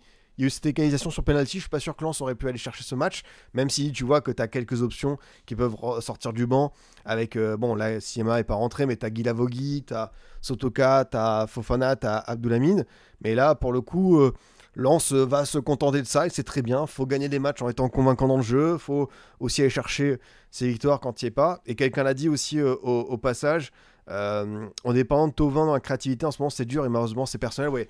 On rappelle que Thauvin a un deuil personnel. Pierre Sage continue de le faire jouer parce que on sait que c'est devenu un cadre et un élément très important du vestiaire. Mais Thauvin n'est pas dans la meilleure période de sa vie, donc on va pas non plus l'accabler, lui tomber dessus. Mais c'est vrai qu'en termes de contenu, c'est pas simple. Même tu vois, il y a 2-3 séquences où je l'ai vu avoir du mal à garder le ballon, alors que le match, par exemple de Marseille ou même contre Lille, je crois qu'il était un peu plus affûté dans ce sens. Donc ouais, c'est pas... C'était un match particulier pour nos amis lensois. Et voilà, au moins tu restes plus qu'au contact. T'es à 22 points. C'est vraiment un début de saison. Si tu prends tous les doutes par rapport au changement de cycle, l'arrivée d'un coach comme Pierre Sage, le fait d'avoir recruté pas mal de joueurs qui connaissaient pas la Ligue 1. Après, t'en as pris aussi qui connaissent très bien ce championnat, comme Edouard, Thauvin, Udol, tout ça. T'as relancé Malangsar, t'as eu des paris qui ont été payants déjà comme Romain Risser. Donc non, enfin, on est perfectionniste parce qu'évidemment, on veut toujours plus de jeux, on veut du jeu Gabonito, on veut de meilleures séquences, mais il faut aussi se contenter de ça des fois dans la vie, et ce lance-là, je pense qu'ils vont s'en satisfaire. Et ouais, tu vois, 7 victoires en 11 matchs, c'est un vrai beau bilan pour le Lens version Pierre Sage, quoi. Et ce qui est bien, c'est que là, tu vas affronter en plus des équipes de ton championnat. T'as déplacement à Monaco 21h, et t'as la réception de Strasbourg autour de la trêve. Et après, t'as un enchaînement où tu fais Angers, Nantes et Nice avant Noël. Donc, je pense que Lens sera encore dans ce top 5 pour la première partie de saison. Et je pense que beaucoup auraient signé. Tout le monde aurait signé pour ça, évidemment. Et oui, évidemment, comme tu le dis aussi, Coco, la réaction après Metz, c'était important. T'as pas été très très bon dans le jeu, mais au moins il y a eu un vrai truc. Au moins t'as vu que l'équipe a su rebondir, et c'était essentiel après cette petite claque du côté de Saint-Symphorien. Et pour Lorient, comme je vous dis, dommage, parce que c'est une équipe où tu vas t'entendre des choses pas mal, mais en Ligue 1, quand t'as des occasions comme un penalty, c'est dur pour Bamba, hein, mais c'est là où il faut convertir. Et franchement, t'as une équipe où ils seront pas décrochés pour le maintien, je pense. Ils vont lutter jusqu'au bout, mais ils ont des armes pour s'en sortir. Ça va jouer des coups de toute façon avec Angers, avec Metz, avec Auxerre, avec Nantes. Donc dans ce championnat des bas du classement, ce Lorient-là a des atouts, mais il faut aussi prendre des points. Toujours la même rengaine, quoi. On continue avec aussi une équipe qui va devoir se contenter de ça, et pourtant elle a eu encore une fois une grosse quantité d'occasions. C'est le LOSC qui s'impose avec ce score minimaliste de 1-0 contre Angers. Mais voilà, pareil, le rebond après le match finalement, où tu as été sanctionné des erreurs individuelles de Baudard face à Nice. Là, tu récupérais Hauser et je trouve que le match était assez convaincant, comme d'hab. Un gros manque d'efficacité, 16 tirs, 4 cadrés. Alors Kofi en sort quelques-unes, hein, t'as eu quelques contres aussi, mais au global c'est le LOSC qu'on n'aime pas trop. C'est ce que je regrette toujours, c'est que cette équipe a un potentiel fou, mais t'as pas mal de jeunes joueurs, ou voire des Giroud de temps en temps, qui ont des opportunités et voilà, qui sont peut-être un petit peu tendres dans la zone de vérité. Mais bon, Félix Correa qui quand même continue d'enchaîner, lui qui pour le coup est une magnifique trouvaille, hein. On a parlé de trouvaille tout à l'heure avec Risser, avec Beidou, mais lui pareil, on en est déjà à quoi, 4 buts, 4 passes D de mémoire, ou 3 buts, 4 passes D, tu vois. C'est un vrai beau bilan pour lui, un joueur qui continue d'enchaîner, vraie belle pioche, hein, parce que lui, ils sont allés chercher à Gilles Vicente pour 7 millions d'euros. Lui qui avait été transféré l'an passé de la Juve. Donc ouais, tu vois, c'est un gros parcours, hein, avec ce qu'il a fait les Sporting, City, Akmar, Parme. Tu vois, il a fait du beau monde. Et là, ça se concrétise pour lui. Donc tant mieux, hein. Pareil, un habitué des sélections de jeunes du Portugal. Et à 24 ans, il a trouvé vraiment son truc. Mais j'adore son pied gauche. J'adore son pied gauche à ce joueur. Vraiment, pour te débloquer, on dit souvent que les gauchers, c'est des joueurs un petit peu plus soyeux, et c'est le cas. J'ai bien aimé évidemment l'action de Boadi sur le but, pleine de personnalité, pareil lui aussi quand il veut. C'est ce que j'attends de plus en plus de Boadi, c'est que il a un jeu qui est tellement dominateur au milieu de terrain. J'ai envie qu'il prenne un peu plus de responsabilité, d'épaisseur, comme peut le faire André de temps en temps sur ses projections, et aller titiller la surface de réparation adverse. Je sais qu'il peut le faire. Vraiment, c'est un joueur qui me plaît énormément dans ce qu'il réussit à parfaire. J'ai dit gaucher pour Correa, c'est droitier, mais j'ai vu 2-3 actions. J'essaie de me rattraper, hein, mais j'ai vu aussi des actions de pied gauche qui m'ont plu de la part de Correa, donc c'est pour ça que je voulais en parler. Par contre, j'ai bien aimé aussi le match de Kalin Verdonk. La première apparition, l'une des premières apparitions, c'était contre Lens lors du derby. Malheureusement, là, le contexte n'est pas propice, mais là, pour le coup, franchement, techniquement, c'est propre, il y a de la volonté, ça se projette bien vers l'avant. Donc notre ami Calvin Verdonk, tu vois, c'est une vraie belle mention honorable. Je trouve qu'il a fait son match et ça mérite de revoir encore, hein. Pareil, on a parlé de c'est pour ça que sur hors-jeu, quand on a fait le classement des mercatos, alors vous connaissez mon avis sur le fait de classer les mercatos fin août. Je suis toujours de la team, je préfère attendre de voir évidemment le mois de janvier puis la fin de saison pour juger quelles recrues ont été bonnes ou pas. Mais sur le papier, tu peux toujours dire que le LOSC, ce qu'ils ont fait, c'est quand même parmi les meilleurs recrutements de Ligue 1. Et Verdonk à 4 millions d'euros, latéral dispo comme ça, il fait vraiment le job. Et Igaman aussi, hein. Igaman, il marque pas, mais l'entrée qu'il fait encore une fois, techniquement, dans l'envie, dans la générosité, dans la spontanéité. Et quelqu'un disait, est-ce que tu penses que Vivien, est-ce que Igaman pourrait tourner autour de Giroud? Je pense que Genesio réfléchit à ça. On a déjà vu les deux jouer ensemble. Là, je sais qu'il y a cette séquence où tu enchaînes pas mal de Ligue 1 et d'Europa. À voir, hein, je pense que ça pourra se reproduire. Je pense que tu avais aussi cette volonté peut-être de préserver Igaman qui a été titulaire contre Nice et de le faire jouer contre l'Étoile Rouge, en sachant que tu as aussi Strasbourg. Donc je pense que tu auras une belle équipe un peu à prime du LOSC du côté de la Serbie jeudi soir. Mais non, tu as un banc qui est quand même pas mal, hein. Tu as les joueurs qui reviennent avec Bentaleb, Sarawi, Muko, Igaman. Tu as les Soropo, Perrault, Thiago Santos, Ragoubert, Diaoun. Tu en as d'autres, hein, qui sont hors groupe, comme Alexandro qui va te faire un bien fou. Voir Ngoy. Mais non, c'est vrai que le LOSC a un bel effectif, a de la rotation, mais il va falloir y aller un petit peu, quoi, sur cette possibilité d'aller chercher ce top 4, la LDC. Ils sont 4e, c'est bien.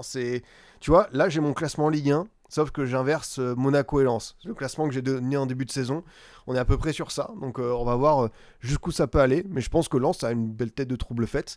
Et Lille a l'effectif qu'il faut pour terminer top 4, mais on sait que là, tu vois, ça a suffi parce que tu as mis un but avec Correa. Mais attention à ne pas trop pêcher, encore une fois, je me répète, dans cette finition parce que c'est ce qui peut trahir le LOSC sur pas mal de matchs.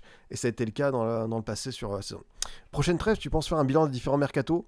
Je pense que si je le fais à Noël. J'attendrai encore, tu vois, vraiment qu'on laisse passer 16 matchs pour avoir eu un peu plus d'aperçu et de recul. Je pense que ça peut être une bonne idée. De toute façon, prochaine trêve. Et oui, les amis, parce que là, on rigole, on s'amuse, on parle de Ligue des Talents et tout. Mais jeudi 14h, qui c'est qui va débarquer boulevard de Grenelle avec sa petite liste pour faire ses matchs contre l'Ukraine et l'Azerbaïdjan. Et oui, c'est tonton, c'est tonton Dédé pour le retour des matchs internationaux. Je sais que vous avez bien hâte. Après, moi, je suis content parce qu'on va avoir on va avoir le verdict des groupes en Europe, on va avoir les fameux barrages en Afrique, on va avoir beaucoup d'équipes, on va un peu plus se projeter sur la Coupe du Monde et surtout les barrages futurs en Europe avec peut-être l'Italie qui va être encore dans la sauce. Donc moi, vous savez, je prends du bonheur là où je peux et là je trouve que le programme de la prochaine trêve, on va un peu plus rentrer dans des moments stressants et l'heure de vérité, notamment avec ces barrages en Afrique. Ça va être assez intéressant. Je crois que c'est Nigeria-Gabon et RDC-Cameroun. Et ensuite, 3 jours après, on aura la finale pour savoir quelle équipe ira dans ce fameux barrage intercontinental. Donc ça va être sympa. Le match d'Angers, j'ai trouvé que c'était difficile de reproduire dans l'énergie ce que tu as pu faire au Vélodrome. Si ça a été une semaine après, pourquoi pas. Mais là, j'ai trouvé l'équipe où tu sens que, bon, ça commence peut-être à piocher. Après, écoute, je t'en sors avec une défaite 1-0. T'as encore un Hervé Kofi qui a été très bon. J'ai vu Sheriff de faire 2-3 percées, ce bail titulaire, mais je trouve que là, pour le coup, Angers peut pas réussir tous les 3 jours des miracles.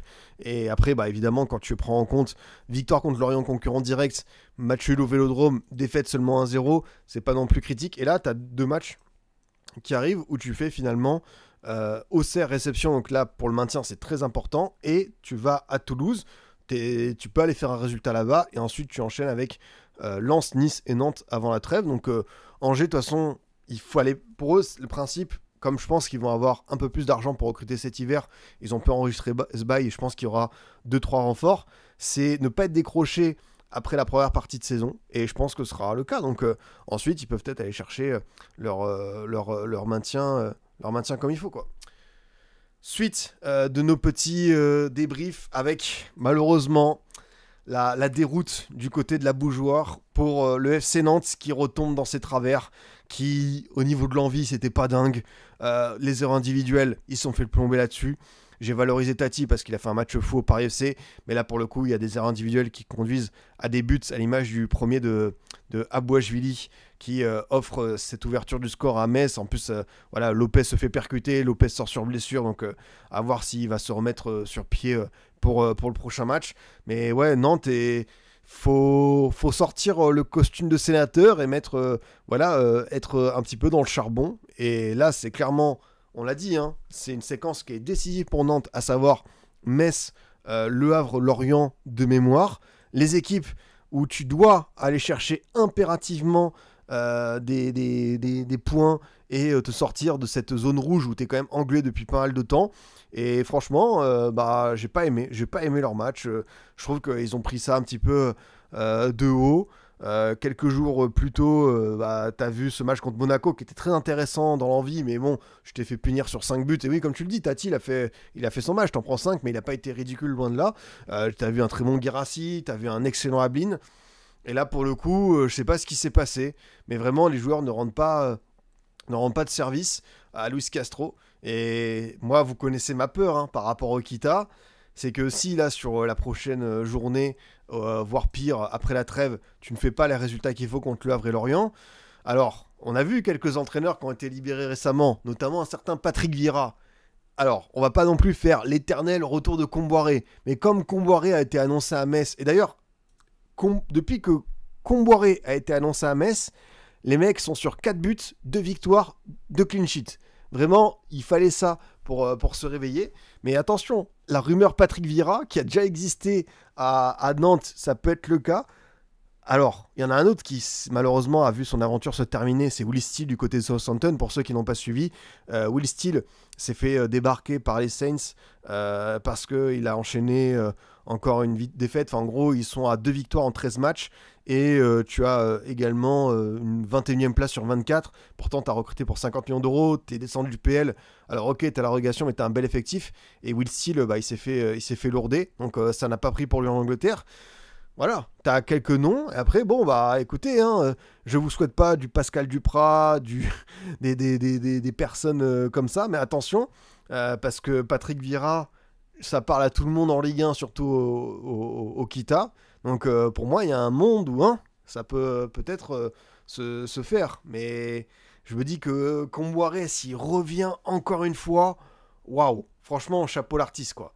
Mais ne jamais enterrer cette possibilité. Ouais, il y a Dalloglio aussi, de toute façon, à chaque fois, on la connaît, la liste des coachs, avec Garand, avec Duprat, avec nos bons vieux habitués de Ligue 1.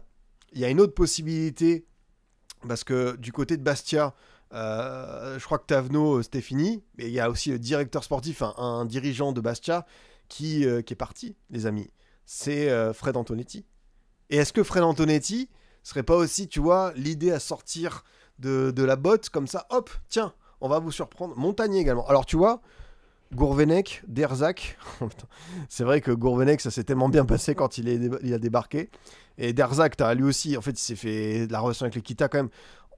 Je sais pas si, je pense que les Nantais sont au courant dans le chat, mais Derzakarian est parti au cœur des années 2010, j'ai plus l'année exacte, mais en gros, Derzac, il a fait un discours devant la tribune Loire pour remercier les supporters, et, et Kita avait demandé à augmenter le niveau de la sono pour que la musique prenne le devant, enfin devance le volume sonore de Derzakarian. Je sais pas si on se rend compte à quel point c'est un coup bas, et c'est mesquin, et c'est très moche d'en arriver là. Donc autant vous dire que Derzakarian, j'ai du mal à le voir revenir du côté de la Beaujoire. Tu dors quand même, je pense pas. Par contre, Montagnier, j'avoue les gars, Montagnier, ça me parle un peu plus. Montagnier, je mets une petite croix là-dessus. De toute façon, si tu me demandes mon top, de toute façon, tu vas pas non plus avoir 150 000 options. Montagnier. Et après, le Fred Antonetti, comme ça, les gars, en option B, je vous la glisse comme ça. J'ai pas d'infos, hein, bien sûr, mais attention, ça peut peut-être se produire. Mais oui, Castro est là. Après, c'est dur parce que, je le redis, hein, Castro à Dunkerque, le début d'aventure a été compliqué. Ça avait fait 5 défaites en 6 matchs. Donc, il faut lui accorder de la patience. Là, pour le coup, ça va être intéressant de savoir ce qu'il en pense, ce qu'il en dit de cette défaite, qui est très moche dans le contenu, dans l'envie et dans les performances individuelles, même des joueurs que j'apprécie comme Mwanga, je les ai pas reconnus. Abin a été trop brouillon, a voulu en faire, mais pas simple. Aristouille, le problème c'est qu'il s'est fait lourder par l'Equita. Et pareil, tu vois, est-ce que tu peux avaler autant de couleuvres et revenir? Oui, autant garder Castro, je suis d'accord. À la limite, je te dirais Montagnier parce que il part de Toulouse quand même avec une Coupe de France et une équipe, tu vois, qui réussit de belles choses. Peut-être Montagnier à la limite, mais je suis de la team. Laissons du temps, encore une fois, à Castro. C'est dur, hein, parce qu'évidemment, ce match perdu contre Metz la fout mal. T'as été à côté de la plaque. Mais bon, je vous le dis, hein, il faut aussi peut-être passer par là et accepter que Nantes est une équipe malade, est une équipe qui doit sortir de beaucoup d'années de comboirisme et que ça passera par peut-être quelques petits déclics mentaux et que c'est pas normal de voir ce genre de perf, quoi. Ça, c'est clair et net. Et côté Messin, non, franchement, le match, voilà, ils sont allés le faire à l'envie, ils ont été bons, ils ont été inspirés. T'as senti vraiment, bon, c'est vrai que la théorie comme quoi la rumeur Comboiré les a totalement réveillés, on a envie d'y croire, quoi. Ça peut être le cas. Et ouais, j'aime bien mieux l'attitude de l'équipe défensivement, tu vois, avec Fischer qui est revenu dans les buts après qui malheureusement a été sorti sur civière. Fischer qui a eu 2-3 arrêts en Ligue 1, mais qui au global je crois qu'il n'était pas encore à son niveau, parce qu'il faut rappeler que Metz n'a pas investi énormément d'argent cet été, sauf sur son gardien. Donc c'est vrai que quand tu mets pas mal de thunes sur un gardien quand t'es le SMS, t'as envie qu'il soit là.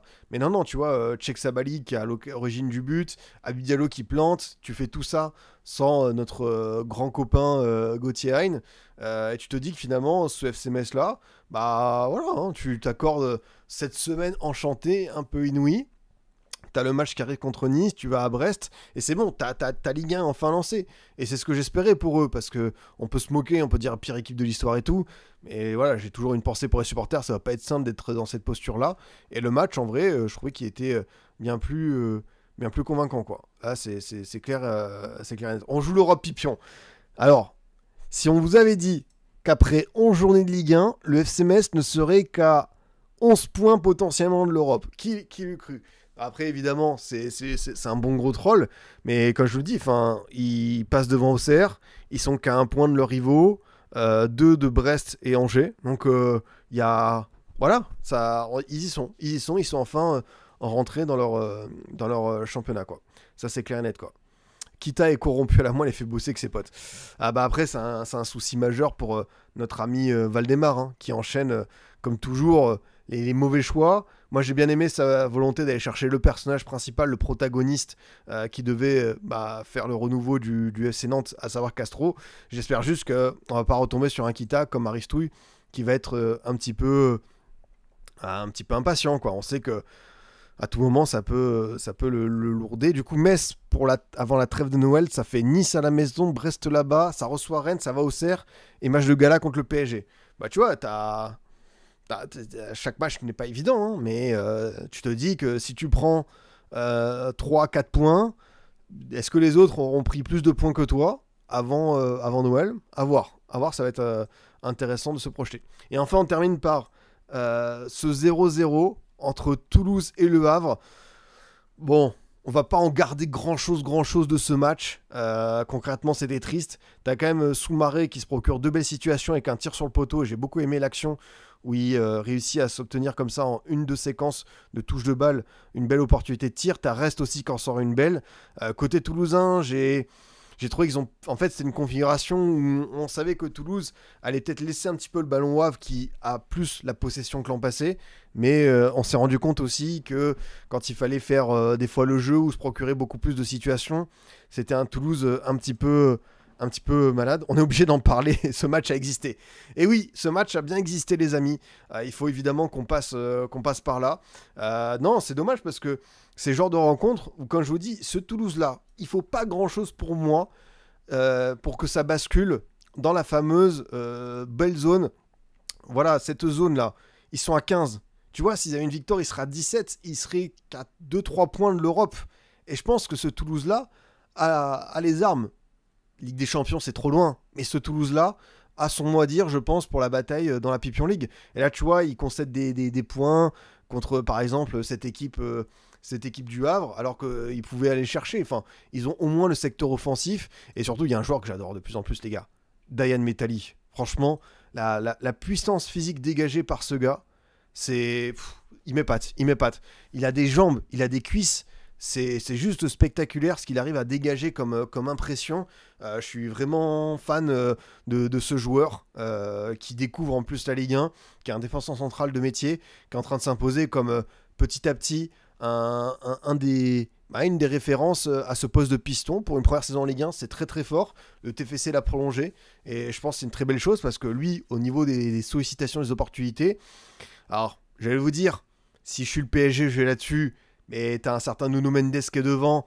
Et Metali, bon, pour être une doublure, ça va peut-être le frustrer. Mais je sais pas quel sera le prix. Mais ce Metali-là, je suis vraiment impatient de voir quel club le récupérera. Même si, comme je le dis, comme d'hab, on espère pour Toulouse, pour ses supporters, pour un peu avoir des ambitions, que ce type de joueur restera assez longtemps. Après, c'est vrai, quand tu es Toulouse et que tu as récupéré 20-25 millions d'euros sur JD Camvo, qui a fait une vingtaine de matchs en Ligue 1, bah, tu saisis les opportunités. Hein. Très clairement, tu vas t'en contenter. Donc ouais, un match un peu tristoun, hein, parce que ce Toulouse-là, j'en attendais plus. J'en attendais plus en termes de pas de spectacle, mais de propositions offensives. Et j'ai vu dans cette équipe, face à un Havre, qui s'est contenté, j'ai pas envie de dire non plus que de défendre, parce que tu vois, ils ont eu le ballon, ils ont eu 2-3 projections, mais on sait que voilà, ils sont allés chercher leurs points. Et tu vois, pareil, encore une fois, le temps de passage, l'an dernier, le Havre était presque au même niveau que Montpellier. Donc là, pour le coup, ils seront plus que bien dans la course au maintien. Ils sont à 13 points, ils ont un petit matelas. Maintenant, voilà, il faut encore... Il y a toujours des difficultés à marquer des buts de temps en temps. Il faut pouvoir aller peut-être compter sur tes attaquants qui ne performent pas, parce que c'est vrai que tu en as recruté entre les Samatta, tu as le fameux... Pizarro, que tu t'es fait prêter par l'Udinese, qu'on a très peu vu. Donc difficile pour cette équipe havraise de marquer des buts, mais pour l'instant ça perd pas trop, ça va chercher les points qu'il faut.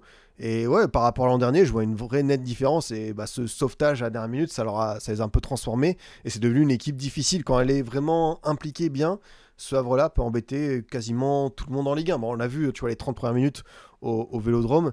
C'était passionnant à voir que le plan de Digard avec Keshta côté gauche, c'était une belle idée quoi. Et non, c'est vrai qu'on a aussi beaucoup parlé de Charlie Cresswell cette semaine parce qu'il a fait un gros match contre Rennes et lui toujours aussi fan de lui, hein, tellement dominant dans les airs, au sol, c'est un monstre. Et pareil, hein, des fois on s'est moqué de la cellule de scouting de Toulouse qui allait chercher des mecs aux quatre coins de l'Europe, qui a fait vraiment son Erasmus, son espace Schengen, mais quand tu vois des Cresswell débarquer de Leeds et la valeur que ce bonhomme a pu prendre, Toulouse dans un contexte de droit télé, au moins tu sais que tu peux te mettre à l'abri parce que tu as quelques valeurs marchandes comme Metallic, Cresswell, voire Beau ou un reste qui garde quand même à 20 ans une très belle cote sur le marché. Tu sais que Toulouse peut se mettre à l'abri dans ce sens. On va terminer les amis par l'habituelle équipe type du week-end. Donc n'hésitez pas si vous avez des joueurs qui vous viennent à l'esprit, qui ont évidemment été très performants. En pointe, on va commencer par notre bon vieux Esteban Le Paul. On va mettre de l'autre côté Rouli, que j'ai trouvé juste monstrueux. On va aller, j'ai bien aimé le match de Verdonk côté Lillois. On peut mettre, je pense, Beidou côté Lensois, qui a été vraiment performant. Je vais mettre Maxime Lopez pour le PFC. J'ai adoré son match au milieu de terrain. Je trouve qu'il a été vraiment, vraiment royal. Je pense que pour l'instant, on a à peu près les mêmes joueurs qui nous viennent à l'esprit. Côté PSG, c'est vrai qu'ils ont un peu marché sur ce Nice-là. Boadi, c'est vrai qu'il a été très, très bon. C'est vrai que Boadi a fait un vrai bon match. Ça, on peut le mettre en avant, le petit Boadi. Niakate, il y a mieux. Ouais. Faut mettre des joueurs de Metz. Bah oui, c'est vrai qu'on s'est dit qu'à chaque fois, il faut mettre des joueurs de Metz. Forcément, il y a Diallo qui marque. T'as le Géorgien entrant qui fait de belles choses. Moi, j'avoue que Ibou Sané, je suis assez fan de ce joueur. Je trouve qu'il fait pas mal de belles choses. Kwao aussi.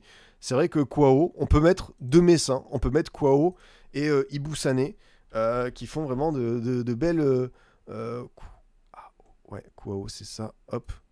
J'aime bien ce qu'ils font de plus en plus dans cette Ligue 1. Ah bah attendez, je vais mettre Sané plus haut. Diawy Cissé, les gars. Diawy Cissé, on va le mettre. On va compléter la défense avec Aït Boudlal, qui a été très très bon avec le Stade Rennais. On va mettre Ibou Sané là. Et est-ce qu'on a un joueur qui peut compléter Ibou? Pas top. Ah ouais, de ce que j'ai vu, après évidemment c'était sur le multiplex, donc ça m'a un peu interpellé. Après, si on trouve que des milieux de terrain, je peux basculer dans un milieu à 4 quoi. Sabali a fait la diff sur les deux matchs. Ouais, Meïté, ouais, en vrai, faut que je mette Kader Meïté, hein. Enfin, t'as une équipe qui a mis 4 buts, t'as Meïté qui a été très très bon. Je pense qu'il faut pas non plus se faire éternellement des néo-cerveaux. Et peut-être qu'on peut terminer, est-ce qu'on terminerait pas avec un Vitinha? Saïd, ça peut être une possibilité. J'hésite, est-ce que je fais une équipe avec 4 milieux, Lopez, Diawy Cissé, Boadi, Vitinha? C'est quand même pas mal comme losange. Et Saïd devant pour le récompenser de son but. Ça peut être une belle option. Allez, on va quand même mettre un Parisien parce qu'ils ont été récompensés de ce match, on va dire, un peu interminable. Je sais pas comment on pourrait le qualifier. C'est vrai que c'était assez particulier dans ce sens. Donc on va terminer sur ça. Hop, Vitinha, je pense que ça peut être pas mal de le mettre dans ce registre-là. Ouais, là, vraiment, on va se régaler au niveau du dispositif. Hop, Boadi, Vitinha, Cissé. Et on va mettre Lopez juste un peu derrière. Et je pense qu'on a ce bon vieux milieu en losange ou en diamant, comme disent les Anglais, parce qu'ils ont plus d'argent. J'espère que vous avez tous la ref. Merci à vous, les amis. Attendez, avant de vous quitter, évidemment, programme de la prochaine journée. Alors, on a commencé à pas mal teaser. Vendredi soir, Paris FC Rennes à 20h45. On a le Marseille-Brest samedi 17h. Ensuite, le Havre-Nantes, match de la peur, samedi 19h, parfait. Le Monaco-Lens, choc du haut de tableau à 21h. Lorient-Toulouse à 15h, ok.